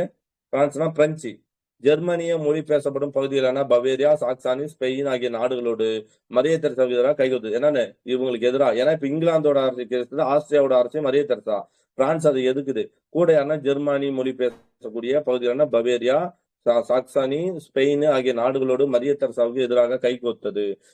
பிரிட்டிஷ் அரசர் 2ஆம் ஃபிரெட்ரிக், பிரஷ்யாவின் மகா ஃபிரெட்ரிக் அறியப்பட்டவராம். பிரஷ்யா அப்படின்ற அரசர், பிரஷ்யா பகுதியோட அரசர் யாரு? ஃபிரெட்ரிக். அந்த 2ஆம் ஃபிரெட்ரிக் என்ன பண்றாரு? இப்புதிய அரசியல் சூழலை தனக்கு சாதமாக்கி பிரான்சோட உதவியோடு ஆஸ்திரிய நாட்டின் ஒரு பகுதியான சைசிலிசியாவை கைப்பற்றினார். இப்பிரச்சனையில் இங்கிலாந்திற்கு எதிராகவும் ஆஸ்திரியாவுக்கு ஆதரவாகவும் களம் கண்டது. இங்கிலாந்து என்ன பண்ணுச்சு? இப்ப இதுக்கு எதிரா இங்கிலாந்து பிரச்சனையில் இங்கிலாந்து யாருக்கு எதிரா? அப்ப நடக்கிறது ஆஸ்திரியா வாரிசுரிமை போர் நடக்குது. ஆஸ்திரியாவோட மன்னன் யாருக்கு தான்? 6ஆம் சார்லஸ் இறந்துறாரு. 6ஆம் சார்லஸ் இறந்தாலும் அவரோட பொண்ணு பேர் என்ன? மரியே தெரசா ஆட்சிக்கு வராங்க. இதை யார் எதுக்குறா? பிரான்ஸ் எதுக்குது. இதை சம்பந்தப்பட்டு இதை கைக்குள்ள வச்சுட்டு யார் மன்னராயிடுறான்? ஃபிரெட்ரிக். ஓகேங்களா? மகா ஃபிரெட்ரிக் வந்து கலகம் பண்றான். இப்ப இந்த பக்கம் இங்கிலாந்து ஒண்ணு சும்மா இருக்குது. இந்த இங்கிலாந்து என்ன பண்ணுச்சு? பிரான்ஸுக்கு எதிராகவும் மரியே தெரசாவுக்கு ஆதரவாகவும் யார போரிடுறாது? இந்த பிரான்ஸையும் அந்த ஃபிரெட்ரிக்கும் என்ன பண்ணுது? எதுக்குது. ஓகேங்களா? இது பேர் தான் அந்த வாரிசுரிமை போர். ஐரோப்பாவில் இங்கிலாந்துக்கும் பிரான்ஸுக்கும் இடைப்பட்ட போர்களால் இந்த போர் எங்க பாதிக்குது? வட அமெரிக்கா. ஏன்னா வட அமெரிக்கா இங்கிலாந்து கண்ட்ரோல் இருக்குது. வட அமெரிக்காவிலும் இந்தியாவிலும் இந்த 2 பேருமே இருக்கலாம். வட அமெரிக்கால இங்கிலாந்து இருக்குது, பிரான்ஸ் இருக்குது. இந்தியாவில இங்கிலாந்து இருக்கும், பிரான்ஸ் இருக்குது. சோ இங்கேயும் அந்த போர் என்னது? எதிரொலிக்குது. அதனால ஏற்பட்ட ஒரு போர் தான் என்னது? இந்த முதல் கர்நாடக போர் இந்தியாவில. ஓகேங்களா? சோ என்ன பண்ணாங்க? போர் வெடித்த போது புதுச்சேரி ஆளுநர் யாரு? ஏன்னா 1746 யார் இருப்பா? டியூப்ளே. அதுக்கு முன்னாடிதான் டூமஸ். டியூப்ளே சென்னையின் ஆங்கிலேய ஆளுநர் மோர்ஸிடம் ஐரோப்பாவில் இருவரிடையே போர் மூண்டாலும் அவர் என்ன சொல்றாரு? டியூப்ளே என்ன சொல்றாரு? சென்னையில ஆங்கிலேய ஆளுநர், பிரெஞ்சு ஆளுநர் யாரு? பிரெஞ்சு ஆளுநர் டியூப்ளே. சென்னையோட ஆங்கிலேய ஆளுநர் யாரு? மோர்ஸ். ஓகேங்களா? ஆங்கிலேய ஆளுநர் பேசுறது கேக்குதா? யாராவது இருக்கீங்களா? என்ன புதிய ஆளுநர் டியூப்ளே. சென்னையோட ஆங்கில அப்படியே உண்மையே வந்து என்ன பிரயோஜனம்? எனக்கு ஒண்ணுமே புரியலையே. ஒவ்வொரு டைம் நானா தான் கேட்டுட்டு கிடக்குறேன். ஆளுநர் டியூப்ளே, சென்னையின் ஆங்கிலேய ஆளுநர் மோர்ஸ். ஓகேங்களா? சோ டியூப்ளே இந்த பக்கம் பிரெஞ்சுக்கு வந்து டியூப்ளே இருக்கிறாரு. இந்த பக்கம் சென்னைக்கு வந்து யாரு இருக்காருன்னா ஆங்கிலேயருக்கு யாரு இருக்குன்னா மோர்ஸ் இருக்காரு. இவங்க 2 பேருக்கு நடுவில் போர் மூண்டாலும் இங்கே நடுநிலைமை காக்கும்படி கேட்டுக்கொண்டார். அவங்க என்னன்னா சமாதானம், நம்ம வந்து அங்க போர் நடக்கட்டும், நமக்குள்ள சமாதானமா இருக்கலாம்னு டியூப்ளே கேட்டுக்கிறார். ஆனால் பார்னட் என்பவரின் தலைமையிலான ஆங்கில கப்பற்படை, இத ஆளுநர் இங்க 2 பேர் இருக்காங்க, டியூப்ளே, இங்க வந்து மோர்ஸ், 2 பேரும் சமாதானமா இருந்தாலும் யாருன்னா இந்த ஆங்கிலேய கப்பற்படை தலைவர் ஒருத்தர் இருக்கிறாரு. அவர் யாரு அப்படின்னு பார்த்தோம்னா பார்னட். இந்த பார்னட் என்ன பண்றாருன்னா இந்திய புல்களை ஏற்றி சென்ற பிரெஞ்சு கப்பல்களை போய் கைப்பற்றினார் சம்பந்தமே இல்லாம. இந்நிகழ்வால் அதிர்ச்சிக்குள்ளான டியூப்ளே கர்நாடக நவாப் யாரோட தலைமை? பிரெஞ்சுக்காரரா? டியூப்ளே யாரோட உதவி நாடுறாரு? கர்நாடக நவாப்பான அன்வர்தி கான நாடுறாரு. அதே மாதிரி ஆங்கிலேயரோடு போர் எடுப்பதை தவிர்க்குமாறு கேட்டுக்கொண்டாராம். இல்ல கைப்பற்றிய போது டியூப்ளே இந்நிகழ்வால் அதிர்ச்சிக்குள்ளான டியூப்ளே கர்நாடக நவாப் அன்வர்தி கானின் உதவியை நாடி ஆங்கிலேயரோடு போர் ஏற்படுவதை தவிர்க்குமாறு, அதாவது எங்களுக்கு ஹெல்ப் பண்ணுங்க, நீங்க சமாதானமா பேசுங்கன்ற மாதிரி சொல்றாரு. இதனால் சில காலம் அமைதி ஏற்படுது. அப்பயும் போர் நடக்கல, சில காலம் அமைதி ஏற்படுது. இதனிடையே டியூப்ளே பிரான்சிஸ் தீவின் ஆளுநராக இருந்த லா போர்டனோ என்பவரை தொடர்பு கொண்டார். எக்ஸ்ட்ரா நம்பராரு பிரான்ஸ் தீவின் ஆளுநராக இருந்த லா போர்டனாய் தொடர்பு கொண்டார். அவர் தனது 8 போர்க்கப்பலுடன் இந்திய பெருங்கடலுக்குள் நுழைந்தார். யாரு? அந்த பிரான்ஸ் தீவோட ஆளுநர் லா போர்டனாய் வந்து 8 போர்க்கப்பலோடு இந்தியா பெருங்கடல் நுழைந்தார். ஆங்கில கடற்படை தலைமைக்கு பைடன் தனது 4 கப்பலோடு பிரெஞ்சு கப்பல்களை இடைமறித்தார். இதை வந்து யார் இடைமறிக்கிறார் அப்படின்னு பாக்கணும்னா, இது சும்மா நீங்க டேட்டா தான், மனப்பாடம் பண்ண வேணாம், சும்மா நம்ம படிச்சுக்கலாம் போதும், எனக்கு அந்த அளவுக்கு டேட்டா இதெல்லாம் தேவையில்லை. ஆங்கில கடற்படை படைக்கு தலைமையேற்ற பைடன். இதுக்கு யாரு? பிரெஞ்சுக்கு யாரு? பிரெஞ்சுக்கு வந்து அந்த லா போர்டனாய். ஓகேங்களா? லா போர்டனாய் அவர் வந்து என்ன பண்றாருன்னா ஒரு 8 கப்பலோட போர்க்கப்பலோட இந்தியாவுக்குள்ள நுழைறாரு. அதை யார் வழிமறிக்கிறார்னா ஆங்கில கப்பற்படை தலைமையேற்ற பைடன் தனது 4 கப்பலோடு பிரெஞ்சு கப்பல்களை இடைமறிக்கிறார். பைடன் ஓகேங்களா. சோ 1746 ஜூலை 6ஆம் நாள் நடைபெற்ற இப்போரில் எப்ப நடந்தது? 1746 ஜூலை 6 நாள் நடைபெற்ற இப்போரில் தோல்வி அடைந்த பைடன். யார் தோத்தரா? ஆங்கிலேயர்கள் தோத்துறாங்க. ஏன்னா இவங்க 4 கப்பற்படை 4 அவர் வந்து எத்தனை? அவர் வந்து 8. ஓகேவா. சோ இதுல தோக்கடிக்கிறாங்க. 1746 ஜூலை 6 இங்கிலாந்திலிருந்து வர வேண்டிய கப்பல்களை எதிர்பார்த்து கல்கத்தாவில் ஊக்குலிக்கு பின்வாங்கினார். யாரு? ஆங்கிலேயர் என்ன பண்ணிட்டாங்க? இங்கிலாந்து வர வேண்டிய கப்பல் வராம கல்கத்தா ஊக்குலிக்கு பின் வாங்கிட்டாங்க. கிட்டத்தட்ட யாரு ஜெயிச்சுட்டா? டியூப்லே ஜெயிச்ச கணக்கு. சரிங்களா. சென்னையின் வீழ்ச்சி. வெற்றி பெற்ற பிரெஞ்சு கப்பற்படை பாதுகாப்பிட்டு இருந்த சென்னையை 1746 செப்டம்பர் 5ஆம் நாள் கைப்பற்றது. இப்ப என்ன பண்ணுச்சு? இவங்க தான் பின் வாங்கிட்டாங்களா? யாரு? அந்த ஆங்கில கடற்படை எங்க போச்சுன்னா ஊக்லிக்கு போயிடுச்சு. அப்போ பைடன். ஆமா, பைடன் வந்து ஊக்லிக்கு போயிட்டாரு. அப்ப நமக்கு என்ன கிடைச்சு? சென்னையை விட்டு போயிட்டாங்களா? பிரெஞ்சு கப்பற்படை பாதுகாப்பிட்டு இருந்த சென்னையை 1746 செப்டம்பர் 5ஆம் நாள் கைப்பற்றியது. ஓகேங்களா. சென்னை ஆளுநர் மோர்ஸ் தானே சென்னை ஆளுநர் சரணடையுமாறு அறிவுறுத்தப்பட்டார். ஆனால் அவர் ஆற்காடு இப்ப யார் போறா? இந்த ஆளுநர் போய் ஆற்காடு அன்வர்திகானோட உதவி நாடுறாரு. அரசியல் விரோதத்துடன் செயல்பட்ட டியூப்லே நான் என்ன பண்றேன்? அதாவது மோர்ஸ் போயிட்டு என்ன பண்றாரு? டியூப்லே வந்து சென்னை கைப்பற்றிட்டாரு. மோர்ஸ் இப்போ உடனே அன்வர்திகான் போயிட்டாரு. அன்னைக்கு அன்வர்திகான் தான் யாரு? நாட்டாம. அன்வர்திகான் இவர் போன உடனே டியூப்ல என்ன சொல்லிடுறான்னா, ஐயோ நீ அங்க போயிட்டியா, நான் விட்டுறேன்பா, நான் வந்து சென்னை கொடுத்துறேன்னு சொல்லி கைப்பற்றி நான் வந்து என்ன பண்றேன்? சென்னை கைப்பற்றி நவாப்பிட்டு தான் கொடுக்க போறேன்னு சொல்லி சமாதானம் செய்யறாரு. ஆனா 1746 செப்டம்பர் 21 1746 செப்டம்பர் 15ஆம் நாள்ல சென்னை கைப்பற்றாரு. அதுக்கப்புறம் செப்டம்பர் 15. அதுக்கப்புறம் செப்டம்பர் 21 சென்னையிலிருந்து வெளியேற்றப்பட்டார். அதாவது ஆங்கிலேயர் என்ன பண்றாரு? சென்னையிலிருந்து வெளியேற்றினார். இதனால் ஏற்கனவே வாக்குறுதி அளித்தபடி சென்னையை தன் வசம் ஒப்படைக்கும்படி அன்வர்திகான் டியூப்லைட்டா கேட்டார் இல்லையா? அவர் டியூப்லை நான் இன்னைக்கு தரேன் நாளைக்கு தரேன் தட்டி கழிக்கிறார். தட்டி கழிச்ச முன்னாடி உடனடியாக நவாப் எத்தனை பேர் அனுப்புறாரு? ஒரு 10,000 பேர் கொண்ட ஒரு படையை தனது மகன் மாபூஸ்கான் தலைமையில், மாபூஸ்கான் அன்வர்திகானோட பையன் தான் யாரு? மாபூஸ்கான் தலைமையில் அனுப்பி வைத்தார். அதுதான் என்ன போர்கள்? அந்த போர்கள் தான் என்ன போரு? சாந்தோம் அடையாறு போர்கள். நம்ம டேரக்டா என்ன படிச்சுட்டு போயிடுவோம்? சென்னை பத்தி படிக்கும்போது முதல் கர்நாடக போர் 8th புக்ல படிக்கும்போது என்ன படிப்போம்? சாந்தோம் போர், அடையாறு போர்கள் மட்டும் நம்ம படிப்போம். கரெக்டா? டைரக்டா வந்துருங்க சார். ஆமா. அதுக்கு ஒரு பேக் ஸ்டோரி இதுதான். ஓகே, அதுக்கு ஒரு பேக் ஸ்டோரி இதுதான். இந்த மாதிரி வந்து 2 பேர் இருந்தாங்க. அங்க ஆஸ்திரேலியாவில 6ஆம் சார்லஸ் இறந்து அது வாரிசுமா யாரு அன்னை மரிய தெரசா வராங்க. அதை வந்து பிரான்ஸ் எதிர்த்து போர்ல கலகத்துல ஈடுபடுது. அதுக்கு இப்ப அவங்களுக்கு சப்போர்ட்டா பிரான்ஸுக்கு ஆப்போசிட்டா இங்கிலாந்து 2 சண்டை போடுறாங்க. இந்த சண்டை தான் வந்து இந்தியாவில எதிரொலிக்குது. அங்க டியூப்லேவும் ஆளுநர் இங்கிலாந்தோட ஆளுநர் மோர்ஸ் இருக்காங்க. 2 பேரும் சமாதானமாவே போயிருக்காங்க. பட் யாரு பைடன்னா யாரு? அந்த ஒரு தளபதி, அந்த ஒரு கப்பல் தளபதி வந்து என்ன கடற்படையை வந்து தாக்குறாரு. அதனால வந்து டியூப்ல என்ன பண்றாரு? அன்வர்திகான் கிட்ட போயிட்டு இந்த மாதிரி போர் வேணாம், அதை தடுங்க அப்படின்றாரு. அதுக்கப்புறம் கொஞ்ச நாள் அப்படியே சண்டை இல்லாம போறாங்க. மீண்டும் என்ன பண்றாருன்னா டியூப்லே வந்து அந்த இவரை லா என்ன பேர் அவர் பார்த்தா சம்திங் லா அவர் பேர் கப்பற்படை தளபதி ஒருத்தர் போன்றாரு. என்ன பேரு? லா போர்ட்டலாவை வந்து தொடர்பு கொள்ற லா போர்ட்டலாவை அவரு என்ன பண்றாருன்னா ஒரு 8 கப்பற்படையோட இந்தியாவுக்குள்ள நுழையிறாரு. அதை வந்து பைடன் தலைமையில ஒரு 4 கப்பற்படை தடுத்து நிக்குது. இதுல வந்து யார் ஜெயிக்கிறா அப்படின்னு லா போர்ட்டலா வந்து ஜெயிச்சிடறாரு. பைடன் வந்து ஊக்லிக்கு போயிடுறாரு. சோ இதனால சென்னை ஆதரவற்று கிடைக்குது. அந்த சென்னையை வந்து யார் கைப்பற்ற? 1746 செப்டம்பர் 15 டியூப்லே கைப்பற்றாரு. கைப்பற்றின பகுதியை 1745 அதே வருஷம் தான் 1740 செப்டம்பர் 21 ஆங்கிலேயரை வெளியேற்றிறாரு. அந்த ஆங்கிலேயர் மோர்ஸ் போய் எங்க போறாருன்னா அன்வர்திகான் கிட்ட போறான். இவர் என்ன டியூப்ல என்ன பண்ணிடுறாருன்னா, நான் வந்து உங்ககிட்ட தான் கொடுக்க போறேன் தலைவரே, சென்னையை நான் கைப்பற்றதே உங்களுக்காக தான் அப்படின்னு போய் சொல்றான். அவர் மீண்டும் கேட்கிறாரு. யாரு? டியூப்லே கேட்கிறாரு. இவரு அன்வர்திகான் கேரட்டே சென்னை எனக்காக தானே கைப்பற்றா குடுறான்னு கேட்கிறாரு. அவர் நான் இப்ப கொடுக்குறேன் அப்ப கூட தட்டி கழிக்கிறாரு. இதனால கோவம் அன்வர்திகான் என்ன பண்றாரு? 10,000 பேர்களா மாபூஸ்கானோட தலைமையில பிரெஞ்சுக்கு அனுப்புறாரு. அந்த போர் தான் அது சாந்தோம் போர், அடையாறு போர். இப்பதான் உள்ள வரும். ஓகேவா? ஓகே. அந்த சும்மா அந்த பிரெஞ்சு அந்த தளபதி பேர் மட்டும் தான் இதாகும். இங்க பாருங்க, அவர் பேர் இங்க ஒருத்தர் இல்லையா? அவர் பேர் என்ன அப்படின்னு பார்த்தோம்னா இங்க பைடன் ஒண்ணு ஞாபகம். ஆங்கிலேய கப்பற்படை தளபதி பைடன். இவர் பேர் என்ன? லா போர்ட்டனோய். ஓகேங்களா. லா டியூப்லே கூப்பிட்டது வந்து லா போர்ட்டனோய். ஓகேங்களா. அந்த பர்னட் என்பவர் என்ன பண்றாருன்னா, அந்த சமாதான பேச்சை மீறி போய் ஆங்கிலேய கப்பற்படை இந்திய பொருட்களை ஏற்றி சென்ற பிரெஞ்சு கப்பல்களை தாக்கம் யாருன்னா பார்னட்.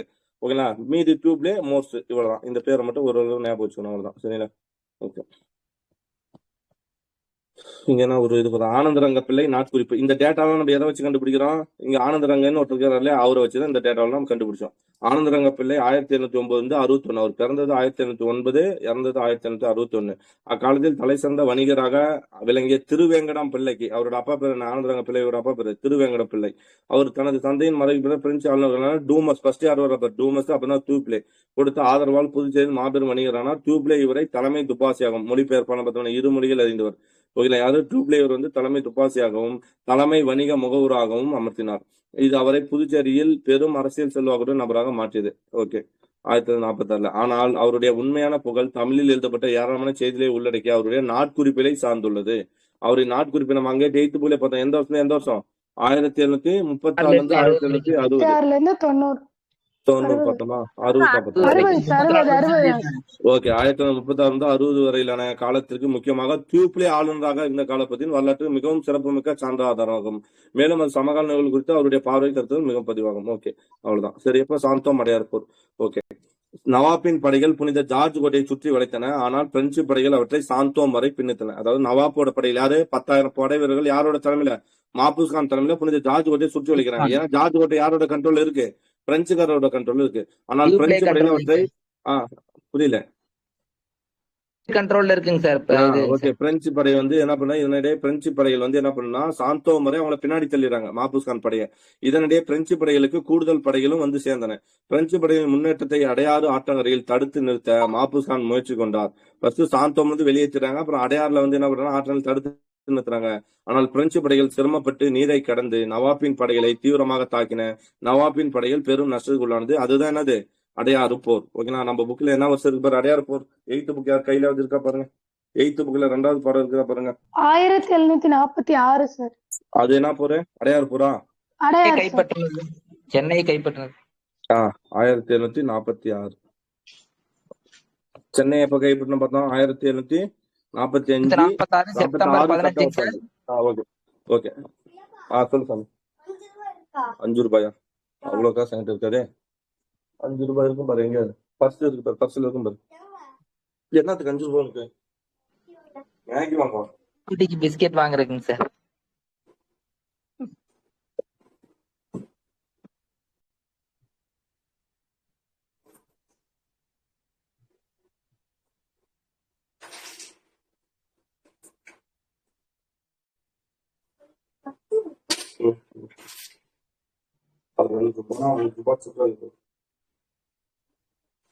இது 3 இதெல்லாம் சேர்த்து 5 ரூபாய். 8 ரூபாய் சீக்கிரம்.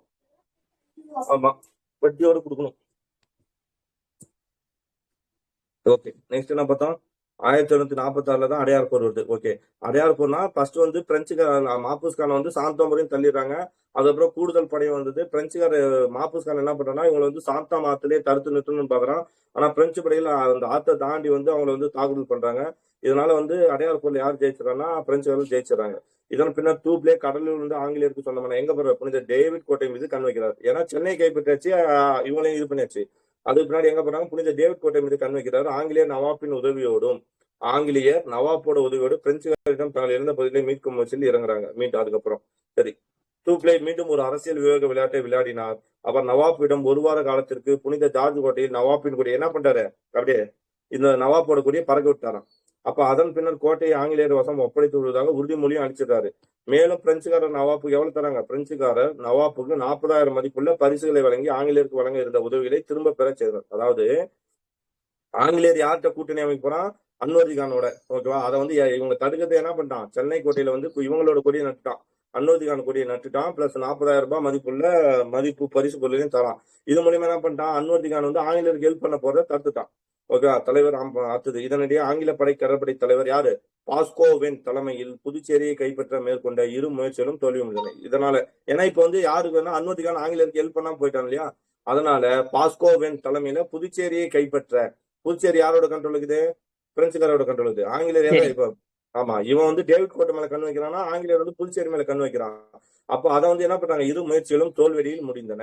பாஸ்கோவின் தலைமையில் புதுச்சேரியை கைப்பற்ற மேற்கொண்ட 2 முயற்சிகளும் யாரு இது பண்ணது? தோல்வியில் முடியுது. இந்நிலையில் 1748 ஐரோப்பாவிலும் இங்கிலாந்திலும் என்ன உடன்படிக்கை? ஐலா சப்பேல் உடன்படிக்கை முடியுமா?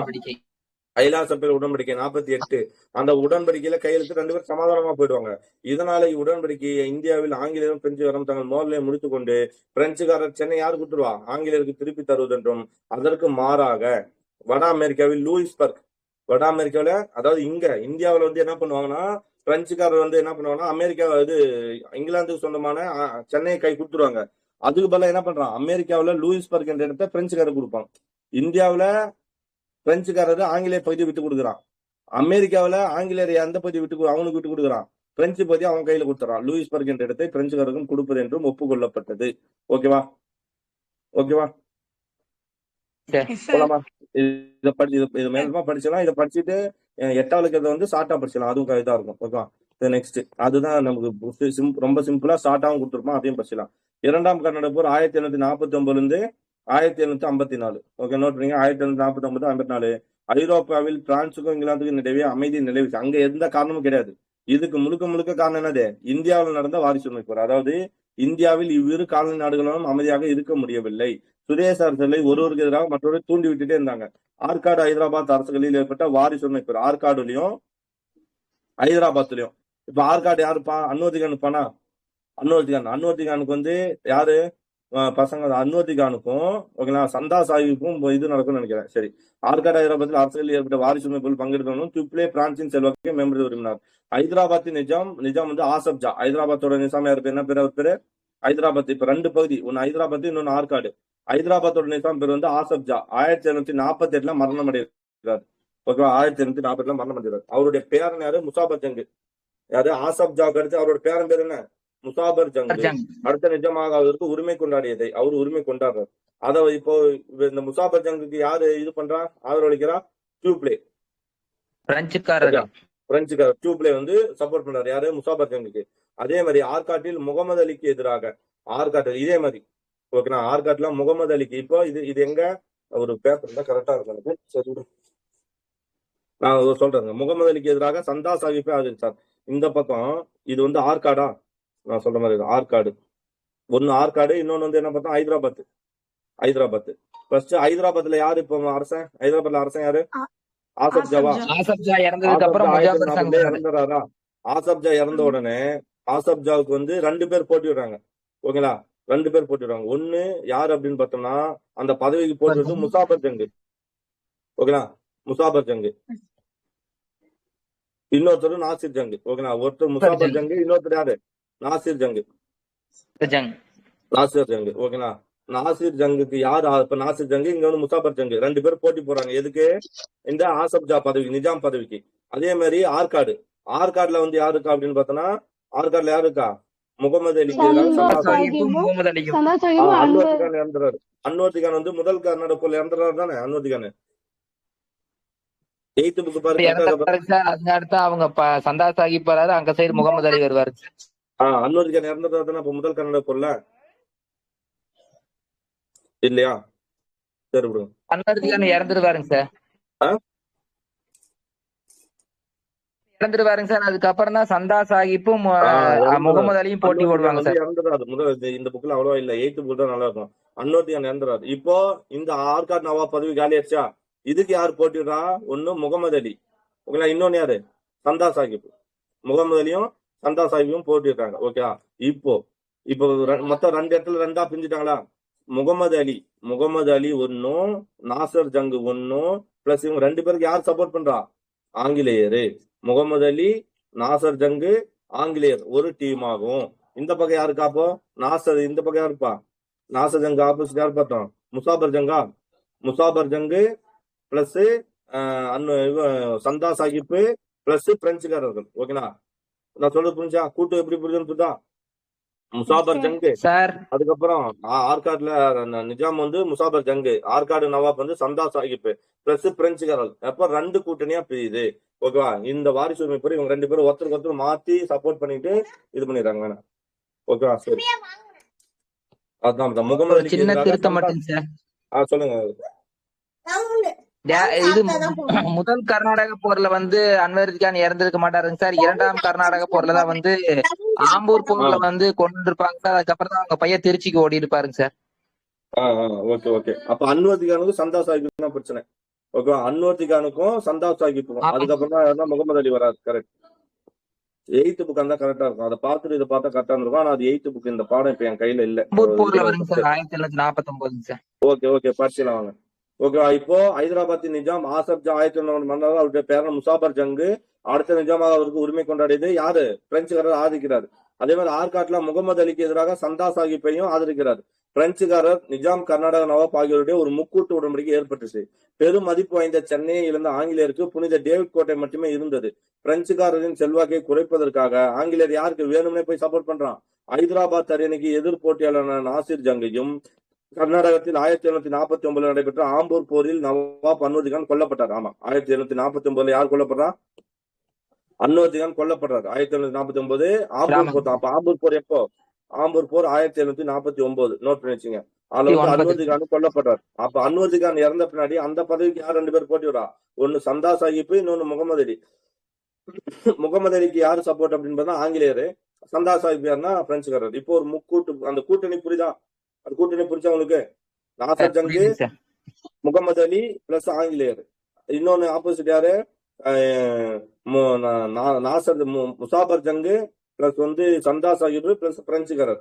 அவ்வளவுதான். இந்த 3 கூட்டணியும் இப்ப இதாகுது. ஓகே, ஆம்பூர் போர் பிராக்கெட்ல கொடுத்துட்டாங்க. ஆம்பூர் போர் 1749 எழுதிங்க. ஆம்பூர் போர் ஹைதராபாத் நிஜாமிற்கு உரிமை கோரிய முசாபர் ஜங்கும் கர்நாடக அரியணைக்கு உரிமை கோரிய சந்தா சாஹிப்பும் ஆகிய இருவரும் நன்கு பயிற்சி அளிக்கப்பட்ட பிரெஞ்சு காலாட்படைகளின் உதவியோடு அன்வர் கான் படைகளை தாக்கி பெருமளவு சேர்ந்து போரில் யார் இறந்துட்டா? ஆம்பூர் போர்ல தான் யார் இருக்கா? அன்வர் கான் இறக்குறாரு. சந்தா சாஹிப் நவாப்காக ஆற்காட்டினுள் நுழைந்தார். சந்தா சாஹிப் நவாப்பாக ஆரம்பிச்சிருவாங்க. இதே சமயத்தில் அன்வர் கானின் மகனான முகமது அலி திருச்சிக்கு தப்பிச்சு ஓடிடுவார். ஓகேங்களா? முகமது அலி நமக்கு திருச்சிக்கு தப்பிச்சு ஓடிடுவாரு. பார்ப்போம். ஓகேவா?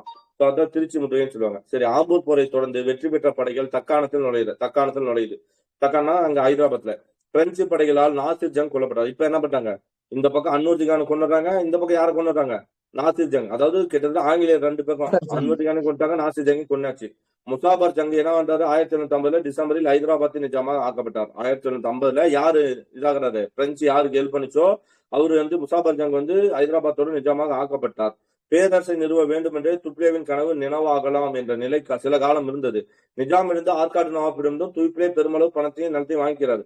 முசாபர் ஜங் பிரெஞ்சுக்காரர்களின் பாதுகாப்பை கோரிய போது முசாபர் ஜங் பிரெஞ்சுக்காரர்களோட பாதுகாப்பை கோரிய போது அங்க ஒரு தளபதி நிறுத்துறாரு. அவர் யாரு? புஸ்ஸி. நம்ம பாக்குறோம் இல்லையா? 8th முதலே வரும்போது துப்ளே பிரெஞ்சு தளபதி யாரு? பிரெஞ்சுக்காரர்களுக்கு நம்ம ஹைதராபாத்ல வந்து ஒரு ஆளை போடுறார் தளபதி. அவரு யாருன்னா புஸ்ஸி. அவருடைய எண்ணிக்கையில் பிரெஞ்சு வீரர்களையும் அனுப்பி வைத்தார். ஆனால் முசாபர் ஜங் என்ன பண்றாரு? சில நாள்லயே இறந்துடுவார். அவர் இறந்த பின்னாடி புஸ்ஸி இப்ப யாரை இது பண்ணுவாரு? நாசிர் ஜங்கை யார் கொன்றார்களோ அவர்களே முசாபர் ஜங்கை கொண்டுட்டு இருக்காங்க. யார் கொண்டாங்களோ அவங்கள கொண்டு இருக்காங்க. முசாபர் ஜங் என்ன இங்க புஸ்ஸி என்ன பண்றாருன்னா நாசிர் ஜங்கின் சகோதரர் சலபத் ஜங்கு, அதாவது யாரும் முசாபர் ஜங்கு இறந்துட்டாரு. நாசிர் ஜங் அதுக்கு முன்னாடி இறந்துட்டாரு. நாசிர் ஜங்கோட சகோதரர் சலபத் ஜங்க அரியணை ஏற்றினார். இந்த சந்தா சாஹிப் அவரு ஏற்றினார். இப்ப சந்தா சாஹிப்பின் ஆங்கிலேயரின் செல்வாக்கை குறைக்க வேண்டும் என்று என்பதற்காகவும் முகமது அலியை கைது செய்யணும்னு சொல்லிட்டு அன்வர் கானோட மகன் தான் யாரு? முகமது அலி. அவனை கைது செய்யணும்னு சொல்லிட்டு எங்க போறாரு? நிஜாம் மற்றும் பிரெஞ்சுக்காரர் உதவியோட மீண்டும் திருச்சியை கைப்பற்ற முடிவு செய்யறாரு. ஓகேவா? போரோட போக்கு புரியுதா? ஃபர்ஸ்ட் ஆம்பூர் போர்ல அன்வர் கான இறந்துட்டாருப்பா. அன்வர் கான் இறந்துட்டாரு. இப்ப ஆம்பூர்ல யாரு? ஆற்காட்ல யாரு வந்து நவாப் ஆயிடுறான்? சந்தா சாஹிப் நவாப் ஆயிடுறாரு. அப்ப இவனுக்கு ஆப்போசிட்டா இருந்தா முகமது அலி எங்க ஓடிடுறான்? பயந்துட்டு திருச்சிக்கு ஓடிடுறாரு. திருச்சியில ஓடிட்டாரு. இது ஆம்பூர்ல, இது ஆற்காட்ல. இந்த பக்கம் ஹைதராபாத்ல ஆங்கிலேயர் சப்போர்ட் பண்ண நாசிர் ஜங்கு போர்ல இறந்துடுறாரு. அப்ப இங்க யார் அரசரா? இங்க யார் அரியரா? இங்க வந்து பிரெஞ்சோட உதவியோட யாரு? முசாபர் ஜங் வந்துடுறாரு. முசாபர் ஜங்குக்கு பாதுகாப்பு ஒரு தளபதியை நிறுவுறாரு. அந்த தளபதி வந்து புஸ்ஸி. இப்ப என்ன பண்ணா இந்த முசாபர் ஜங்கும் நாசிர் ஜங்கை யாரு கொண்டாலோ முசாபர் ஜங்கி அவனே கொண்டுறான். அப்ப அதுக்கப்புறம் நாசிர் ஜங்கோட சகோதரன் சலபத் ஜங் இருப்பாரு. சலபர் ஜங் என்ன பண்றாரு? புஸ்ஸி வந்து நான் அவனை தலைவர் ஆக்கிறாரு. இதுக்கெல்லாம் நம்ம 8th புக்ல படிப்போம். இந்த கிருஷ்ணா நதியோட தென்கரை அந்த இதெல்லாம் வந்து வாங்கிட்டாங்க சர்க்கார் முழுவதும் அப்படின்லாம் சொல்லி இருக்கும். அந்த பகுதியெல்லாம் வாங்கிப்பாங்க. எவ்வளவு காசு வாங்க முடியுமோ அவ்வளவு காசு வாங்கிப்பாங்க. இப்போ சந்தா சாஹிப் என்ன அவ்வளவுதான். இது ஹைதராபாத்ல. இப்போ சந்தா சாஹிப் மீண்டும் என்ன பண்றேன்னா நான் என்ன பண்ணேன்? அந்த முகமது அலியை சும்மா விடக்கூடாதுன்னு சொல்லிட்டு திருச்சி கோட்டை மீது போர் தொடுக்கணும் அப்படின்னு சொல்லி மீண்டும் யார் டெல் கேட்கறான்? ஹைதராபாத் நிஜாமோடையும் பிரெஞ்சுக்காரையும் கூட்டணி சேர்ந்து இப்ப எங்க போறாரு? திருச்சியை வந்து முகமது அலியை தோக்கடிக்க போறாரு. ஓகே, கிளைவ் இப்பதான் நடுவுல யார் என்ட்ராரா இந்த இதுல? ராபர்ட் கிளைவ்னு ஒரு ஆளுநர் என்றார். ராபர்ட் கிளைவும் இரண்டாவது கனடா போறோம். சந்தா சாஹிப்பின் உதவியோடு திருச்சியை கைப்பற்ற வேண்டும் என துய்பிலே உறுதி பூண்டிருந்தார். சந்தா சாஹிப்பின் படையோடு பிரெஞ்சு படையினர், சந்தா சாஹிப்போட உதவியோட பிரெஞ்சு படையினர் எவ்வளவு 900 பேர் சேர்ந்தனர். அவங்க ஆல்ரெடி இருந்தாங்க, இவங்க 900 பேர் சேர்றாங்க. முகமது அலி 5000 படை வீரர்களையும், ஆல்ரெடி முகமது அலி திருச்சியில் இருக்கிறார். எத்தனை படை வீரர்கள்? 5000 படை வீரர்களையும் தனக்கு உதவியாக 600க்கும் மிகாத ஆங்கில வீரர்களை மட்டும் கொண்டுட்டார். அவர்கிட்ட 5000 படை வீரர்கள் இருக்கிறாங்க. ஆங்கிலேயர் வந்து வெறும் 600 பேர் மட்டும் இருக்கிறாங்க. ஓகே. ராபர்ட் கிளைவின் எண்ணம் வரலாற்றின் போக்கை மாற்றி அமைச்சார். ராபர்ட் கிளைவ் என்ன பண்றாருன்னா ஒரு தந்திரத்தை யூஸ் பண்றாரு. அதாவது பிரெஞ்சுக்காரரும் நவாப்பும் திருச்சி முற்றுகையில் என்ன பண்றாங்க, இவங்களோட ஏம் என்ன? திருச்சி. ஆற்காடுன்றது என்ன? ஆற்காடுன்றது வந்து இந்த பக்கம் வேலூர், ராணிப்பேட்டை, ஓகே, இந்த பகுதி தான் என்னது ஆற்காடு. திருச்சி எங்க இருக்கும்? சென்ட்ரல் இருக்கும். இது வந்து இந்தியா தானே தமிழ்நாடு மேப்பு. வேலூர் இந்த பக்கம் இருக்கு அப்படின்னா திருச்சி வந்து இங்க இருக்கும். இப்ப இங்க இருந்து யார் வந்துட்டா? அதே மாதிரி இன்னொன்னு என்ன, பாண்டிச்சேரியா, அந்த ஹைதராபாத் எங்க இருக்கும்? ஹைதராபாத்ன்றது சென்னைக்கு மேல இங்க இருக்கும் ஹைதராபாத். அப்ப இங்க வந்து புதுச்சேரி விட்டு போயிட்டாச்சு. ஓகே, புதுச்சேரி இந்த ஓரத்துல இந்த மூலையில புதுச்சேரி இருக்கும், இங்க புதுச்சேரி இருக்கு. இப்ப என்ன பண்ணாங்க, பிரெஞ்சுக்காரர்கள் வந்து புதுச்சேரி இருந்து புதுச்சேரி எங்க விட்டாச்சு, பிரெஞ்சுக்காரர்கள் இங்க போனாங்க. இவங்க 2 பேரும் சந்தா சாஹிப் இவனும் சேர்ந்து எங்க வந்துட்டாங்க? திருச்சி முற்றுகிட்ட வந்துட்டாங்க. இப்ப ராபர்ட் கிளைவ் இருக்கிறார். ராபர்ட் கிளைவ் என்ன பண்றாருன்னா வரலாற்றின் போகை மாற்றி அமைத்தார். அதாவது பிரெஞ்சுக்காரும் நவாபும் திருச்சி முற்றுகையில் இருந்த போது இவர் என்ன பண்றாரு? ஆற்காட்டை தாக்கிட்டார். நான் சொல்ல புரியுதா? இவங்க 2 பேரும் எங்க வந்துட்டாங்க? இங்க வந்துட்டாங்க. இந்த இடம் காலியாச்சுல, இவர் ஆற்காட்டை தாக்குறாரு. ஓகேவா? அப்படி ஆற்காட்டை தாக்கும் போது திடீர் தாக்குதலை தாக்கும் போது இந்த கருத்தை ராபர்ட் கிளைவ் முன்வைத்தார். ராபர்ட் கிளைவ் 1752 ஆகஸ்ட் 26 புனித டேவிட் கோட்டை எங்க, ஏன்னா இவங்க வந்து எங்க இருக்காங்க? ஆல்ரெடி இப்போ கடலூர்ல தான் இருக்காங்க. கடலூர் எங்க இருக்கும்? இங்க இருக்கும். கடலூர்ல இருந்து ஓகேங்களா, கடலூர்ல இருந்து எங்க போறாங்க? 1752 ஆகஸ்ட் 26 புனித டேவிட் கோட்டையிலிருந்து 200 ஆங்கிலேய 300 இந்தியர்களுடன் புறப்பட்டார். யாரு? Robert Clive. எதை? ஆற்காடை தாக்கத்துக்காக. ஓகேங்களா, 1752 ஆகஸ்ட் 26 டேட் 1752 ஆகஸ்ட் 26 ஆங்கிலேய 300 இந்தியர்கள் புறப்பட்டார். எதிர்பார்த்தபடி சிறிய பகுதிகளைச் சேர்ந்த பல அரசரிடமிருந்து உதவிகளை பெற்றார். மைசூர் மற்றும் தஞ்சாவூர் அரசுகள் முகமது அலியை ஆதரித்தனர். முகமது அலிக்கு யாரு? மைசூர், தஞ்சாவூர்.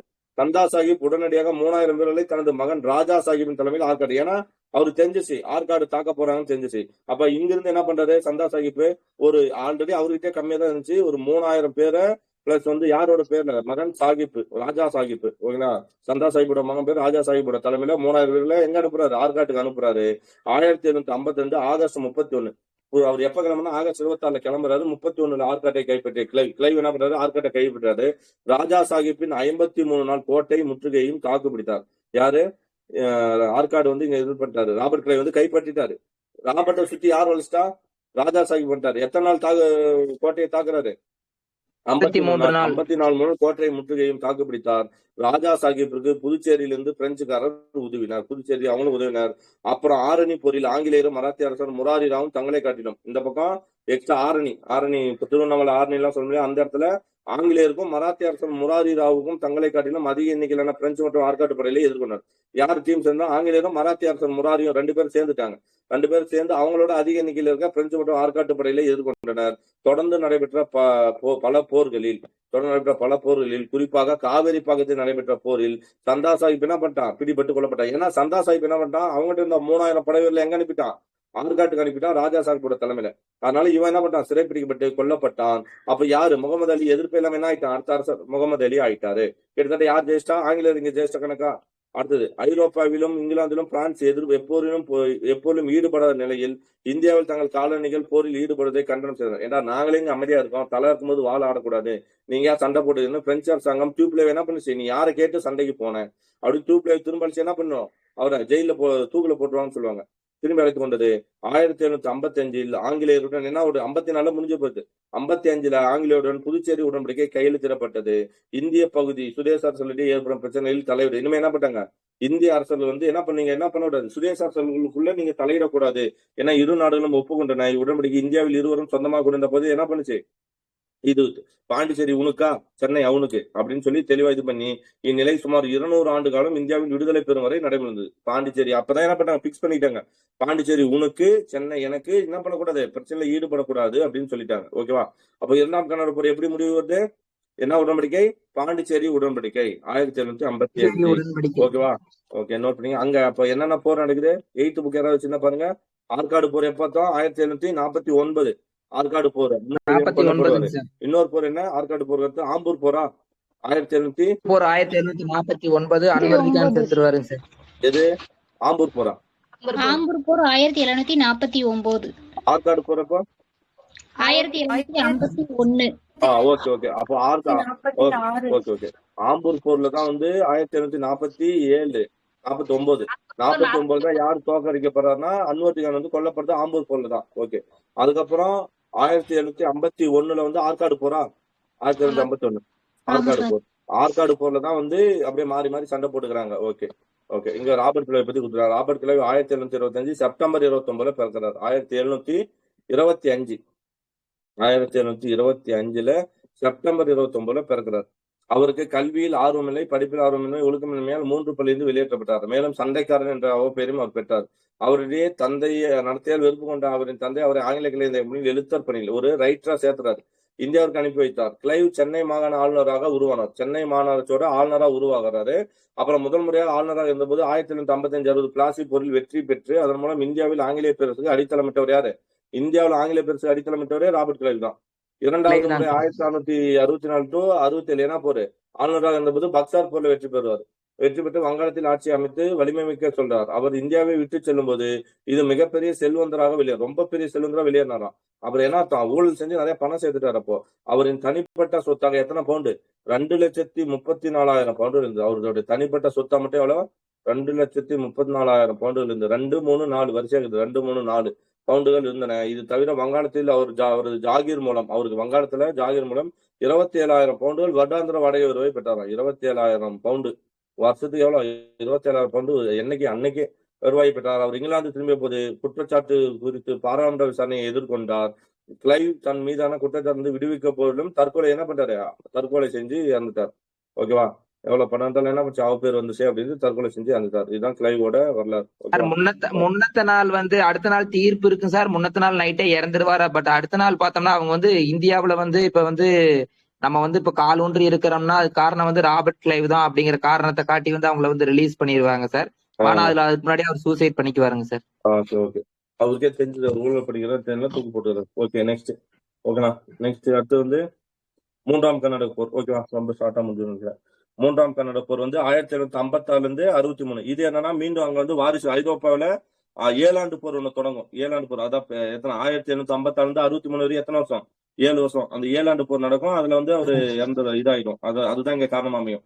ஐரோப்பாவில் 1756 தொடங்கிய 7 ஆண்டு போரின் விளைவே 3ஆம் கர்நாடக போர் ஆகும். உலகளாவிய இம்மோதலில் முக்கிய எதிரியான இங்கிலாந்தும் பிரான்சும் போரிட்டன.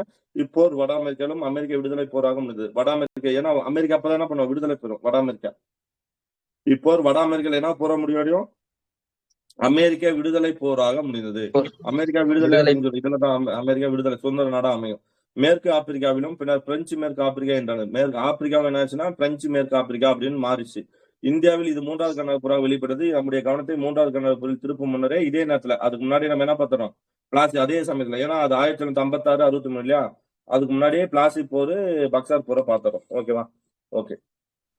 பிளாசி போர் எப்போ? வங்காளத்தில் உள்நாட்டு வணிகத்தில் பங்கேற்பதாக வங்காள நவாப்புக்கு செலுத்த வேண்டிய வரிகளை செலுத்தாமல் யாரு? ஆங்கிலேயர் வந்து வங்காள நவாப்புக்கு வரி செலுத்தாம ஆங்கிலேய கிழக்கிந்திய கணிக குழு முகலாய அரசு வழங்கிய வணிக உரிமைகளை தவறாக பயன்படுத்தியது. இதை தவிர வங்காள நவாப் யாரப்போ? சிராஜ் உத் தௌலா பகை கொண்டிருந்த அவருடைய சகோதரியின் மகனுக்கு வணிக குழு அடைக்கலம் வழங்கியது. யாரு? அந்த அவரோட சகோதரியின் மகனுக்கு. ஓகேனா? அவரை தன்னிடம் ஒப்படைக்குமாறு நவாப் கேட்டபோது வணிக குழு மறுத்து விட்டது. இதனால் நவாப் வில்லியம் கோட்டை என்ன பண்றாரு? கைப்பற்றி ஆங்கிலேயரை சிறையில் அடிப்பார். ஞாபகம் இருக்கா? ஒரு இருட்டறையில வந்து எத்தனை பேர் அடிப்பாரு? 146 பேர் அடிப்பாரு. அதுல எத்தனை பேர் செத்துருவான்? 123 பேர் செத்துருவான்.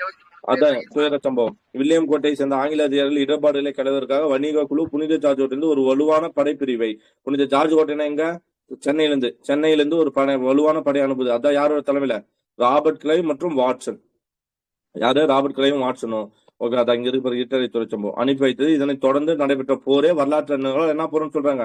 பிளாசி போர்னு சொல்றாங்க. வங்காள நவாப்பால் கைது செய்யப்பட்ட 146 ஐரோப்பியர் 18க்கு 15 அடி. எத்தனை அடி அந்த ரூம்? 18க்கு 15. ஓகே. 18க்கு 15. 10 15 180. 5 18 வந்து 10 50 5 90 180 90 270 அடி வருது. இந்த 270 சதுரடி. அதுல வந்து எத்தனை பேரு? வங்காள நவாப்பால் கைது செய்யப்பட்ட 146 ஐரோப்பியர் 18க்கு 15 அடி அளவுள்ள ஒரு அறையில் அடைக்கப்பட்டதாகவும் அவர்கள் 23 பேர் மட்டுமே உயிரோடு இருந்ததாகவும் மற்றவர்கள் மூச்சு திணறி இறந்து போனதாகவும் பழி சொல்லப்பட்டது. இருட்டறை துயரம் பிளாக் ஹோல் டிராஜடி என ஆங்கில ஆவணங்களில் சுட்டும் இந்நிகழ்வின் உண்மைத்தன்மை குறித்து வரலாற்றினரிடையே விவாதம் நடைபெறுகிறது. சிராஜ் உத்தௌலா பார்த்துக்க ஒரு மீஸ் எப்படி இருந்து. ஓகே. பிளாஸ்டிக் போர் வணிக நிறுவனமாக இருந்த ஆங்கிலேய கிழக்கிந்திய வணிக குழுவை வங்காளத்தின் மீது இறையாண்மை கொண்ட அரசியல் சக்தி. ஆமா தானே, பிளாஸ்டிக் போர் என்ன பண்ணுச்சு? ஜஸ்ட் ஒரு வணிக நிறுவனமா இருக்கும். அதுல வந்து ராபர்ட் கிளைவ் ஜெயிச்சு அவங்க மேல என்ன பண்ணுவாரு, இறையாண்மை கொண்ட அரசியல் சக்தியாக மாற உதவும். ஆங்கிலேயர் பெற்றிருந்த வணிக உரிமைகளை இது உறுதி செய்தது. சிராஜ் உத் தௌலாவுக்கு பிறகு யார் வராங்க? துரோகம் அளித்த மீர் ஜாபர். மீர் ஜாபர்ன்றதுதான் என்ன பண்ணுவாருன்னா ஆங்கிலேயரோட சேர்ந்துதான் சிராஜ் உத் தௌலா தோக்கடிப்பாங்க. மீர் ஜாபர் வங்காள நவாப் ஆக்கப்பட்டார். கல்கத்தாவின் மீதான வணிக குழுவின் இறையாண்மை அங்கீகரிக்கப்பட்டது. தன்னுடைய படைகளை பராமரிக்க வணிக குழுவுக்கு என்ன பண்றாரு அவரு? மிராஜ் ஜாபர் அவருக்கு வந்து நிலம் வழங்குறாரு. வணிக குழுவின் அதிகாரி ஒருவரை தன்னுடைய அவையில் அமர்த்திட்டாங்க. அவங்க என்ன பண்றாங்கன்னா மீர் ஜாபர் வந்து சுதந்திரமா செயல்பட முடியாது. மீர் ஜாபர் அவையில யாரை வந்து வச்சிருவாங்க? ஒரு ஆங்கிலேய ஒரு அதிகாரியை வச்சிருவாங்க. ஒருவர் தன்னுடைய அவையில் அமைத்துக் கொள்வாங்க. மீர் ஜாபர் ஒத்துக்கொண்டார். பின்னர் மீர் ஜாபருக்கு பதிலாக அவரு என்ன பண்றாரு? மீர் ஜாபர் சுதந்திரமா செயல்பட முடியாது. அவரு போல மீர் காசிம் என்ன பண்ற? மீர் ஜாபர் எனக்கு இந்த பதவி வேணாம்னு சொல்லி அவரை பதவியிலிருந்து நீக்கிட்டு யாரை கொண்டு வந்து வைக்கிறாங்க? மீர் காசிம்ன்றவரை கொண்டு வைப்பாங்க. மீர் ஜாபருக்கு அடுத்து மீர் காசிம் வராது. இவர் தன் சுதந்திரத்தை நிலைநிறுத்த மேற்கொண்ட அமைச்சு. மீர் காசிம் என்ன பண்றாரு? தான் வந்து சுதந்திரமா இருக்கும்னு சொல்லிட்டு என்ன பண்றாரு? அயோத்தி நவாப் அவரு கூட சேர்ந்துட்டு அப்புறம் 2ஆம் ஆலம் ஷாவா முகலாய மன்னன் 2ஆம் ஆலம் ஷா இவங்களோட சேர்ந்துட்டு என்ன பண்றாரு? போரை ஏற்படுறாரு. அந்த முக்கூட்டணி தான் என்னன்னா பக்சார் போர். வங்காளத்திலிருந்து தப்பியோட மீர் காசிம் முகலாயர் 2ஆம் ஷா ஆலமும் அவாத்தி நவாப்பான சுஜா உத் தௌலா. அவாத்னா அயோத்தியோட நவாப் யாரு? சுஜா உத் தௌலா. யார் டீம் சரா? சுஜா உத் தௌலாவும் 2ஆம் ஷா ஆலமும் பிளஸ் வந்து ஓடி போன மீர் காசிமும் 3 பேர் சேர்றாங்க. தங்கள் உள்விவரங்களில் வணிக குழு தலைவர்கள் அவர்களும் மனக்குறையோடு இருந்தனர். இம்மூவரும் வணிக குழுவுக்கு எதிராக போர் அறிவிப்பு செய்தனர். அந்த போர் எங்க நடக்கும்? 1764 பக்சார் என்னும் இடத்தில் நடைபெற்ற போரில் இம்மூவரும் வீரத்துடன் எதிர்த்து போரின்றனர். வணிக குழுவின் படைகள் சிறப்பு வாய்ந்ததாக இருந்தமையால் அவர்கள் போரில் வெற்றி பெற்றனர். பக்சார் போரில் ஆங்கிலேயர் பெற்ற வெற்றி 1765 என்ன உடன்படிக்கை? அலகாபாத் உடன்படிக்கை இட்டு சென்றது. 1765 தானே? 1765 ராபர்ட் கிளைவும் 2ஆம் ஷா ஆலமும் உடன்படிக்கையில கையெழுத்து. யார் தான்? ஏன்னா இந்த பக்கம் முகலாய மன்னன் யாரா? 2ஆம் ஷா ஆலம், இந்த பக்கம் ராபர்ட் கிளைவ். 2 பேரும் என்ன பண்றாங்கன்னா கையெழுத்துல வந்து இதுல கையெழுத்துறாங்க. அப்படி சார்ஜ் வர அப்பதான் சரி முடிச்சிடலாம். கையெழுத்திட்டனர். இவ்வுடன்படிக்கை மூலம் வணிக குழு வங்காளம் பீகார் அது மூலியமா தான் என்ன பண்ணுவாங்க? அந்த திவானி வசூல் வரைக்கும் ராபர்ட் கிளைவ் பெறுவாரு. அது எங்கெங்க அப்படின்னு பார்த்தோம்னா வங்காளம், பீகார், ஒரிசா ஆகிய பகுதிகளின் திவானி நிலவரி வசூலிக்கும் உரிமையை யார் பெற்றுவா? Robert Clive பெறுவாரு. மேலும் வங்காளத்தில் இருந்த பர்தவான், மிட்னாப்பூர், சிட்டாகாங் ஆகிய 3 மாவட்டங்களையும் கல்கத்தாவின் மீதான இறையாண்மை பெற்றது. எக்ஸ்ட்ரா வரி வசூலிக்கும் உரிமை எங்கன்னா வங்காளம், பீகார், ஒரிசா. எக்ஸ்ட்ரா என்ன பண்றான்? வங்காளத்தில் இருக்கக்கூடிய பர்தாவன், மிட்னாப்பூர், சிட்டாகாங் பகுதியில மாவட்டங்களையும் அந்த மாவட்டங்களையும் எக்ஸ்ட்ரா பெறாங்க. கல்கத்தாவின் மீதான இறையாண்மையும் பெற்றது. ஆங்கிலேயர் வங்காளத்தின் ஆட்சியாளராக மாறிட்டாங்க. ஓகே. இப்பதான் நம்ம என்ன பண்றோம்? 3ஆம் கர்நாடக போருக்கு வரும். ஓகேவா? ஒரு 5% இது ஆப்பாது, அதுக்குள்ள முடிச்சிடலாம். ஓகேவா? ஒரு நிமிஷம் சரி முடிச்சிடலாம். சார்ஜ் பார்த்து டைம் இல்லை. சரி நெக்ஸ்ட் இப்போ 3ஆம் கர்நாடக போர். ஸ்கிரீன் தெரியுதா உங்களுக்கு? 3ஆம் கர்நாடக போர் 1756 ஐரோப்பியில் 7 ஆண்டு போர் எடுத்தோம்னு வங்காளத்தில் பிரெஞ்சுகாரர்கள் சொன்னாங்க. சந்தன் நகரை கிளைவ் கைப்பற்றிட்டாரு. ஏன்னா தான் பார்த்தோம் இல்லையா, பிரெஞ்சுகாரர்களுக்கு நம்ம பார்த்தோம் 1700 எந்த வருஷம் வந்து இது பண்ணாங்க? 1673 சந்தன் நகர் வந்து பிரெஞ்சுகள் கைப்பற்றாங்கன்னு பார்த்தோமா? அப்பயும் வாங்கிட்டாங்கன்ட்டு. அந்த பகுதியை வந்து யார் கைப்பற்றாங்கன்னா 1773 அதை வந்து ஆங்கிலேயர் வந்து அதாவது ராபர்ட் கிளைவ் வந்து கைப்பற்றார். இத்துடன் வங்காளத்தில் பிரெஞ்சுகளின் செல்வாக்கு முடிவுக்கு வந்தது. வங்காளத்துல முடிவுக்கு வந்துச்சு. பிரெஞ்சு அரசு கவுண்டி லாலி என்பவரை யாருக்கு அப்புறம் டியூப்லேக்கு அப்புறம் யாரை நிர்மிக்கிறாங்க? கவுண்டி லாலி என்பவரை வந்து பிரெஞ்சு படைகளுக்கு தளபதி அனுப்பி வைத்தது. ஆங்கிலேயர் வங்காளத்தில் தங்கள் கவனத்தை குவித்திருந்ததால் லாலி சில நாள் முற்றுகை பின்னர் உடனடியாக டேவிட் கோட்டையை கைப்பற்றார். ஓகேவா? ஏன்னா வங்காளத்துல யாரு? வங்காளத்துல ஆங்கிலேயர் ஜெயிச்சிட்டானுங்க. அதனால லாலி என்ன பண்றாரு? என்ன கோட்டையை? டேவிட் கோட்டை, கடலூர்ல இருக்கிற டேவிட் கோட்டையை கைப்பற்றாரு. அடுத்து தஞ்சாவூர் அரசு வந்து பணம் எதிர்பார்த்தனர். பிரெஞ்சுக்காரர் என்ன பண்றாங்க? தஞ்சாவூர் சொன்ன பணம் எதிர்பார்த்தனர். ஆனால் அவர்கள் தர இயலவில்லை. புதுச்சேரி ஆங்கில படைகள் தாக்கும் ஆபத்து இருந்ததால் 1 பைசா லாபம் இல்லாமல் தஞ்சாவூர் முற்றுகை கேட்டது. என்னது? தஞ்சாவூரை வந்து சுட்டு போடுறாங்க. எதுக்குன்னா தஞ்சாவூர் அரசு வந்து பணம் தருவாங்க. ஆனா அவங்க கொடுக்கல. அதனால அதை கைவிட்டுட்டு ஒருவேளை புதுச்சேரி தாக்கப்பட்டால் தனக்கு உதவியாக இருப்பதற்காக யாரு? ஆல்ரெடி இவர் யாரு? புசி யாரு? டியூப்ல வந்து எங்க விட்டு போனார்? ஹைதராபாத்ல வந்து விட்டு போனாரா புசியே? அப்போ ராபர்ட் கவுண்டி லாலி என்ன பண்றாருன்னா, புசி நீ வந்து எனக்கு ஹெல்ப் வந்துருன்னு சொல்லி எங்கிருந்து ஹைதராபாத்ல இருந்து அவரையும் வரவழைச்சிட்டாரு. இப்ப இடையில் தக்கான அரசியலில் மாற்றங்கள் வேகமாக நடைபெற்றன. ராஜமுந்திரியை 1758 மசூலிப்பட்டினத்தை 1759 பிரெஞ்சார். ஏன்னா ராஜமந்திரி மசூலிப்பட்டினம் எங்க இருக்கு? ஹைதராபாத்ல இருக்கு. ஹைதராபாத்ல யாரு இருந்தா? ஆந்திரா சைடுங்க புசி சார். இருந்தாரு. புசியை யாரு கூப்பிட்டாரு? புசி யாரு? கவுண்டி லாலி நீ திரும்ப வந்துருன்ட்டாரு, இங்க வந்துரு. அப்போ அங்க பிரெஞ்சுக்காரே இல்ல. அதனால பிரெஞ்சுக்காரர் என்ன பண்றான், ராஜமுந்திரி பகுதி 1758 மசூலிப்பட்டினத்தை 1759 இழந்துடுறாங்க. ஓகேனா, அவங்களோட இது அவங்களை கைவிட்டு போயிடுது. ஓகே, ராஜமுந்திரி 1758, மசூலிப்பட்டினம் 1759. ஹைதராபாத் நிஜாம் சலபத் ஜங் நான் பார்த்தோம் இல்லையா, அவர் தானே இருந்தாரு. ஹைதராபாத் நிஜாம் சலபத் ஜங்கு என்ன பண்றாரு, முசாபர் ஜங் இறந்துருவாரு. அதுக்கப்புறம் நிஜாம் ஜலபத் சங்கத்தை தம்பி வச்சிருப்பாருங்க சார். அப்போ ஜலாபாத் சங் என்ன பண்றாரு, போர் செய்யாம ஆங்கிலோட ஒப்பந்தம் செஞ்சுக்கிறாரு. அப்ப இதனால பிரெஞ்சுக்காரருக்கு தன் ஏற்கனவே வழங்கி இந்த மசூலிப்பட்டினத்தையும் வட சர்க்கார் பகுதியும் யாரு கொடுத்துட்டாரு, ஆங்கிலேயருக்கு மாத்தி கொடுத்துட்டாரு. ஓகேவா, இப்போ ஆங்கிலேயர் தன்னோட பகுதி எல்லாத்தையும் இழந்துட்டான். அதாவது ஹைதராபாத்ல இருந்த பகுதியும் இழந்துட்டான். அப்புறம் அந்த ராஜமுந்திரி மசூலிப்பட்டினம் ஓகே இது எல்லாமே போயிடுச்சு. தஞ்சாவூரும் பின்வாங்கிட்டான். புசி லாலி ஆகியோரின் கூட்டுப்படை எதை தாக்குறாங்க, காஞ்சிபுரத்தை கைப்பற்றி, தேவையே சம்மந்தமே இல்லாம காஞ்சிபுரத்தை கைப்பற்றி சென்னையை கைப்பற்ற விரைந்தது. ஜார்ஜ் கோட்டையை கைப்பற்ற போறாங்க. ஆங்கிலேயர் வங்காளத்தில் தீவிரமாக செயல்பட்டு கொண்டிருந்ததால், ஆங்கிலேயர் எங்க இருக்காங்க, வங்காளத்துல. ஏன்னா சந்தனாவரை கைப்பற்றாங்க. இந்த சமயத்துல என்ன போர் நடக்குது, 1750 என்ன போர் நடக்குது, பிளாசி போரும் நடக்குது. இந்த சமயத்துல ஆமா ஆங்கிலேயர் வங்காளத்தில் தீவிரமாக செயல்பட்டு இருந்ததால் சென்னையில் 800 ஆங்கில வீரர்களையும் 2500 இந்திய வீரர்களையும் மட்டுமே கொண்டு. யாரு ஆங்கிலேயர் சென்னையில் எவ்வளவுதாங்கிறான், வெறும் 800 ஆங்கிலேய வீரரும் ஓகேங்களா 2500 இந்திய வீரர்கள் மட்டும்தான் இருக்காங்க. அப்ப என்ன பண்றாங்க, 1958 டிசம்பர் 12 சென்னையை முற்றுகையிட தொடங்கிய பிரெஞ்சுக்காரரால் 1759 பிப்ரவரி வரை சிறிது கூட முன்னேற்றம் இல்லை. என்ன பண்ணாங்க, காஞ்சிபுரத்தை கைப்பற்றி புசியும் லாலியும் என்ன பண்ணாங்க, காஞ்சிபுரத்தை கைப்பற்றி சென்னையை முற்றுகையிட போயிட்டாங்க. 1758 டிசம்பர் 12 என்ன பண்றாங்க, 1758 டிசம்பர் சென்னையை வந்து முற்றுகையிட்டாங்க. ஆனா எவ்வளவு நாள் அவங்களால ஒண்ணுமே பண்ண முடியாது. 1759 பிப்ரவரி வரை கிட்டத்தட்ட ஒரு 3 மாசத்துக்கு என்ன பண்ண முடியல, பிப்ரவரி மாசம் வரை சிறிது கூட முன்னேற முடியல. ஏன்னா 2 பக்கங்களிலும் பலத்த சேதம் ஏற்பட்டது. 2 பக்கமே ஆங்கிலேயருக்கும் இவங்களுக்கும். இருந்த போலும் படைகளுக்கு தேவையான பொருட்கள் வரது சுருங்கியதால் பிரெஞ்சுக்காரர்கள் முற்றுகை நீட்டி இயலவில்லை. இதே சமயத்தில் சென்னையை விடுவிப்பதற்காக ஆங்கிலேய ஜெனரல் பெக்காக் யாரு இப்போ பொக்காக் ஒரு கடற்படையோடு இங்க வந்தார். என்னது யார், சென்னை வந்து யார் முற்றுகையிட்டா, பிரெஞ்சுக்காரர் முற்றுகையிட்டான். உள்ள ஆங்கிலேயர் இருந்து எதிர்த்து போர் 2 பேரும் போரிடுறாங்க. 1959 பிப்ரவரி ஒண்ணுமே பண்ண முடியல. 2 பேரும் சேதம். இப்போ சென்னையை மீட்கிறதுக்காக ஒருத்தர் வந்து கப்பற்படையோட வர்றாரு. அவர் பேர் என்ன, பொக்காக் என்பவர் ஒரு கப்பற்படை இந்தியா வந்தார். லாலி முற்றுகையிட்டு கைவிட்டு என்ன பண்றாரு, ஐயோ பொக்காக் வந்துட்டானா அப்படின்னு சொல்லிட்டு என்ன பண்றாரு, சென்னையை கைவிட்டு மீண்டும் எங்கவே போயிடுறாரு, காஞ்சிபுரத்துக்கே போயிடுறாரு. வந்தவாசி போர் இப்பதான் என்ன நடக்குது, 1760 தான் என்ன போர் நடக்கும், வந்தவாசி போர். ஆமா 1760 வந்தவாசி போரும் புதுச்சேரியின் வீழ்ச்சியும். பிரெஞ்சு படைகளை ஆற்காட்டில் விட்டுவிட்டு, பிரெஞ்சு படைகளை எங்க விட்டாரு, ஆற்காட்டு விட்டுவிட்டு லாலி எங்க போயிட்டாரு, லாலி புதுச்சேரி திரும்பினார். வந்தவாசியை நோக்கி சென்ற ஆங்கில படைகள் திடீர்னு போச்சு, அதாவது ஆங்கிலேய படைகள் வந்து அங்கே இருக்குது. ஆங்கிலேய படைகள் இவர் வந்து என்ன பண்ணா, காஞ்சிபுரத்துல இருக்கிறாரா, இவர் காஞ்சிபுரத்துல இருக்கும்போது லாலி என்ன பண்றாருன்னா, ஆற்காடுலயே அந்த பிரெஞ்சு படையை விட்டுட்டு எங்க போயிட்டாரு, புதுச்சேரி போயிட்டாரு. அப்படி போகும்போது வந்தவாசியை நோக்கி சென்றது ஆங்கில படைகள் என்ன பண்றாங்க, திடீர்னு காஞ்சிபுரத்தை தாக்குறாங்க. ஏன்னா அங்க யாரும் இல்ல, கவுண்டி லாலி அங்க இல்ல, அவன் புதுச்சேரிக்கு போயிட்டான். அப்போ காஞ்சிபுரத்தை தாக்குறாங்க. அப்படி திடீர்னு காஞ்சிபுரத்தை தாக்கின சார் அயர்கூட் என்பவரின் தலைமையில் புதிய ஆங்கில படைப்பிரிவும் வந்து இருந்தது. யாரு இப்ப புதுசா யார் என்ட்ரு அந்த இடத்துல, சார் அயர்கூட்னு ஒருத்தர் என்ட்ரு ஆகுறது. அவரு என்ன பண்றாருன்னா, இறுதியில் 1860 ஜனவரி மாதம் இறுதி போர் எங்க நடக்குது, சார் அயர்கூட்டுக்கும் லாலிக்கும் வந்தவாசியில் நடைபெறுது. இப்போ புதுச்சேரியிலிருந்து வந்த கவுண்டி லாலிக்கும் புதுசா வந்த சார் அயர்கூட்டுக்கும் எங்க போர் நடக்குது, வந்தவாசியில நடக்குது. 1860 ஜனவரி மாசம். இதுல யார் ஜெயிக்கிறானா, புசி தோற்கடிக்கப்பட்டு சிறைப்பிடிக்கப்பட்டார். லாலி புதுச்சேரிக்கு பின்வாங்கிட்டாரு. ஆனால் புதுச்சேரி உடனடியாக முற்றுகையிடப்பட்டது. இதே சமயத்தில் செஞ்சியை கைப்பற்றிய ஆங்கில படைகள் புதுச்சேரியை முற்றுகையிட்டது. பாதுகாப்பு ஏற்பாடுகளை மாற்றி அமைத்து லாலி தீரத்துடன் போராடினார்.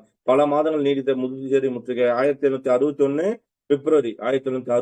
பிப்ரவரி மாதம் 4ஆம் நாள் முடிவுக்கு வந்தது. புதுச்சேரி முற்றுகை முடிவு வந்துருச்சு. 1861 பிப்ரவரி 4, சும்மா டேட் ஞாபகம், பிப்ரவரி 4 முடிவு வந்தது. புதுச்சேரி வீழ்ந்தது. யாரு ஜெயிச்சிட்டா, லாலி கைது செய்யப்பட்டு பிரெஞ்சு அரசாங்கத்திடம் ஒப்படைக்கப்பட்டார். தன்னுடைய நாட்டில் லாலி விசாரணை செய்யப்பட்டு மரண தண்டனை வழங்கப்பட்டது. அதே ஆண்டில் பிரெஞ்சு வணிக குழுவிற்கு சொந்தமான மாகியையும் ஆங்கிலேயர் தங்கள் கட்டுப்பாட்டில் கொண்டு வந்தனர்.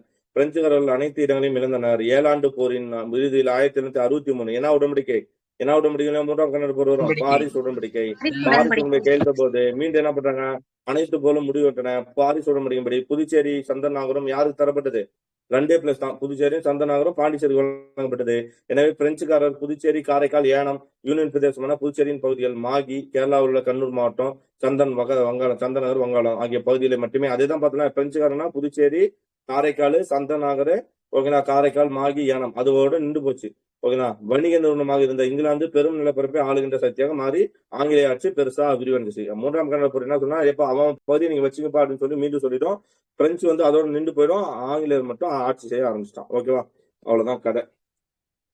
ஓகே, 3 கன்னட போரும் முடிஞ்சா நமக்கு இங்க என்ன தேவை அப்படின்னா அந்த வருஷம் தான் தேவை. ஓகேவா, கன்னட போர் எப்ப இருந்து 1746 இருந்து 1748 வரைக்கும் சார். இது மொத்தமா இதுல முதல் கன்னட போர் 1746 இருந்து 1748. இதுல 46 இம்பார்ட்டன்ட் என்னன்னா என்ன போரு? அடையாறு போர். 1746 அடையாறு போர் என்னன்னா மாபூஸ் கான் தலைமையில ஒரு 10,000 மாபூஸ் கான் தலைமையில ஒரு 10,000 வீரர்கள் என்ன பண்ணுவாங்க? அவங்களும் பிரெஞ்சுக்காரர்களும் சண்டை போடுவாங்க. அடையாறு போர்ல யாரு ஜெயிச்சிருவானா பிரெஞ்சுக்கார டூப்ளே ஜெயிச்சிருவாரு. சென்னை ஜார்ஜ் கோட்டை வந்து முற்றுகையிட்டு ஜார்ஜ் கோட்டையில வந்து அன்வர்தியான கொடி ஏற்றி கொடுத்துருவாங்க. எந்த 1740 என்ன உடன்படிக்கைன்னா என்ன உடன்படிக்கை? ஐலாசாப்பில் உடன்படிக்கை.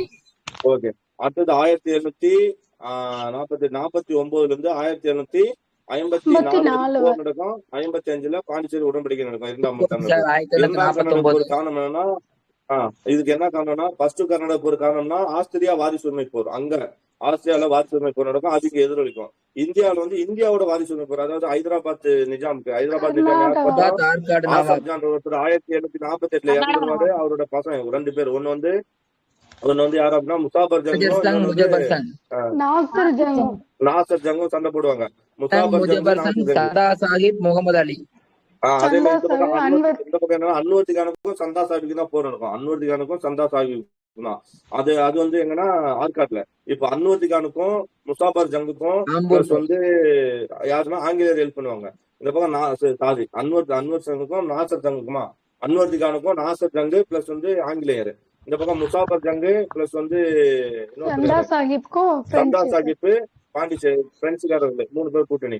இப்போ 1749 போர் நடக்கும். அந்த போர் தான் வந்து ஆற்காடு போர்னு சொல்லுவாங்க. ஆம்பூர் போர்ல யாருன்னா சந்தா சாஹிப் இவரு இறந்துறாரு. அன்வர்தி கானை வந்து டியூப்ல கொண்டு பாண்டிச்சேரி அதாவது பிரெஞ்சுக்காரர் ஜெயிச்சிடறாங்க.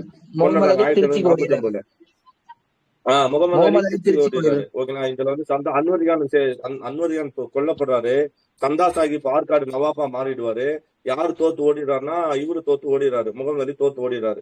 சோ இதனால என்ன ஆயிடுது அப்படின்னு பார்த்தோம்னா இது ஃபர்ஸ்ட். அதுக்கப்புறம் இப்போ அதே மாதிரி இங்க ஹைதராபாத்ல யாரு அப்படின்னா நாசபர் ஜங்கு தோக்கடிக்கப்பட்டு அவர் கொல்லப்பட்டு முசாபர் ஜங்கு பதவிக்கு வந்துறாரு. முசாபர் ஜங்கு ஹெல்ப் பண்றதுக்காக புஷி அங்க இருந்துறாரு. இப்ப சந்தா சாஹிப் சும்மா இல்லாம என்ன பண்றா, இவனை திருச்சியில இருக்கக்கூடிய முகமது அலியை கைப்பற்றணும்னு வந்து என்ன பண்றான், ஒரு பாண்டிச்சேரி அதாவது பிரெஞ்சு படையை கூட்டிட்டு இங்க போறான்.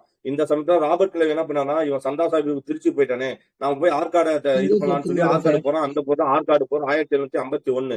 ஆற்காடு போர்ல வந்து என்ன பண்ணிடுறாங்கன்னா ஆங்கிலேயர் ராபர்ட் கிளைவ் ஜெயிச்சிட்டாரு. சந்தா சாஹிப் வந்து தோற்கடிக்கப்பட்டு முகமது அலி வந்து என்ன மன்னர் ஆயிடுறான். இது இறுதியா வந்து 1755 என்னது பாண்டிச்சேரி முடிஞ்சு போச்சு.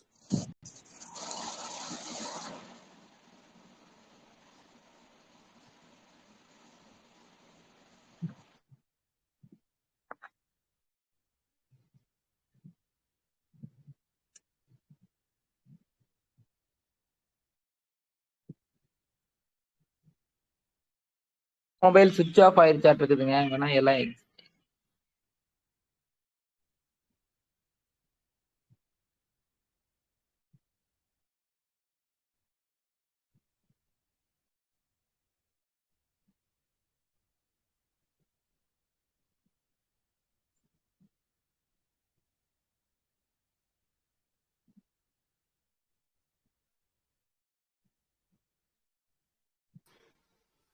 ஹலோ, கேக்குதா? கேக்குதா? அப்புறம் அது டேப்ல சுவிட்ச் ஆஃப் ஆயிடுச்சு. அதுக்கப்புறம் என்ன நடக்குது அப்படின்னு பார்த்தோம்னா, ஒரு முகமது அலி வந்து என்ன ஆயிடுனா, திருச்சியிலிருந்து ஜெயிச்சு ஆற்காடு நவாப்பா மாறினா, சந்தா சாஹிப் தோத்துறான். இப்போ வந்து அதே மாதிரி இந்த பக்கம் வந்து யாருன்னா முசாபர் ஜங்கி அப்படியே இருக்காங்க. 1755 பாண்டிச்சேரி உடன்படிக்கை மூலியமா என்ன வந்துன்னா, இரண்டாம் கனவு போர் முடிவுக்கு வந்துட்டு. அதுக்கப்புறம் 1763 என்ன 1759 என்ன நடக்குது அப்படின்னு பார்த்தோம்னா, 1756 இருந்து 63 வரையும் ஐரோப்பால வந்து என்ன போர் நடக்குதுன்னா, ஏழாண்டு போர் நடக்குது. அந்த ஏழாண்டு போர் இங்க பிரதிபலிக்குது. இதுல மீண்டும் என்ன பண்றாங்க அப்படின்னு பார்த்தோம்னா, போர் நடக்குது. இதுல வந்து யார் வரானா, டூப்ளே வந்து அப்பயே கூட்டு போய் கைது செஞ்சாங்க. கவுண்டி லாலி வராரு. கவுண்டி லாலிக்கும் இங்க இருக்க ராபர்ட் கிளைவுக்கும் போர் நடக்கும்போது 1757 வந்து என்னன்னா பிளாசி போரும், 1764 வந்து பக்சார் போரும் நடைபெற்றது. ஆமா, 57 வந்து பிளாசி போர்ல யார் வெற்றி பெறா, ராபர்ட் கிளைவ் வெற்றி பெறாரோ அந்த பெரும் செல்வத்தை கொண்டு வந்து எங்கன்னா இங்க கர்நாடக போர்ல செலவழிப்பாரு. சோ இப்போ வந்து மூன்றாம் கர்நாடக போர் எங்க நடக்குது அப்படின்னு பார்த்தோம்னா, வந்தவாசி, அதாவது போர் ஃபர்ஸ்டே போயிட்டு இருக்கும். அந்த போர் போகும்போது கவுண்டி லாலி வந்து எதை கைப்பற்றிறாரு அப்படின்னு பார்த்தோம்னா, இவரை புஷிய ரிட்டர்ன் வர சொல்லிடுறாரு. ரிட்டர்ன் வந்தனால நம்ம என்ன கைப்பற்றாங்க, ஃபர்ஸ்ட் புஷி போயிட்டு இதை கைப்பற்றாரு. இது கவுண்டி லாலி போய் டேவிட் கோட்டையை கைப்பற்ற போயிடுறாரு.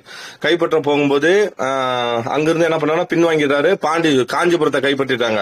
காஞ்சிபுரத்தை கைப்பற்ற முன்னாடி சென்னையை முற்றுகிறது தான் அவங்களோட டார்கெட். சென்னை போய் முற்றுகிடுறாங்க. சென்னை வந்து என்ன 1758 இருந்து 59 வரையும் என்ன பண்ணுவாங்கன்னா, சென்னையை இது பண்ணுவாங்க. நான் ஒண்ணுமே பண்ண முடியாது. அப்புறம் பெக்காக்குன்னு ஒருத்தர் வருவார், ஆங்கில தளபதி.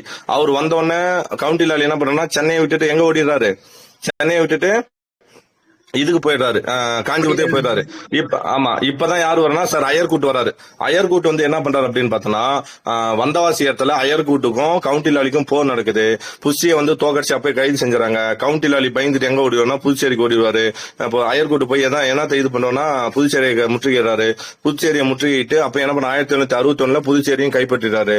அப்புறம் கவுண்டி லாலி வந்து பாண்டிச்சேரியை ஒப்படைச்சு, பாண்டிச்சேரி அவர் வந்து என்னன்னா தூக்குல போட்டுறாங்க, மரண தண்டனை கொடுத்துறாங்க.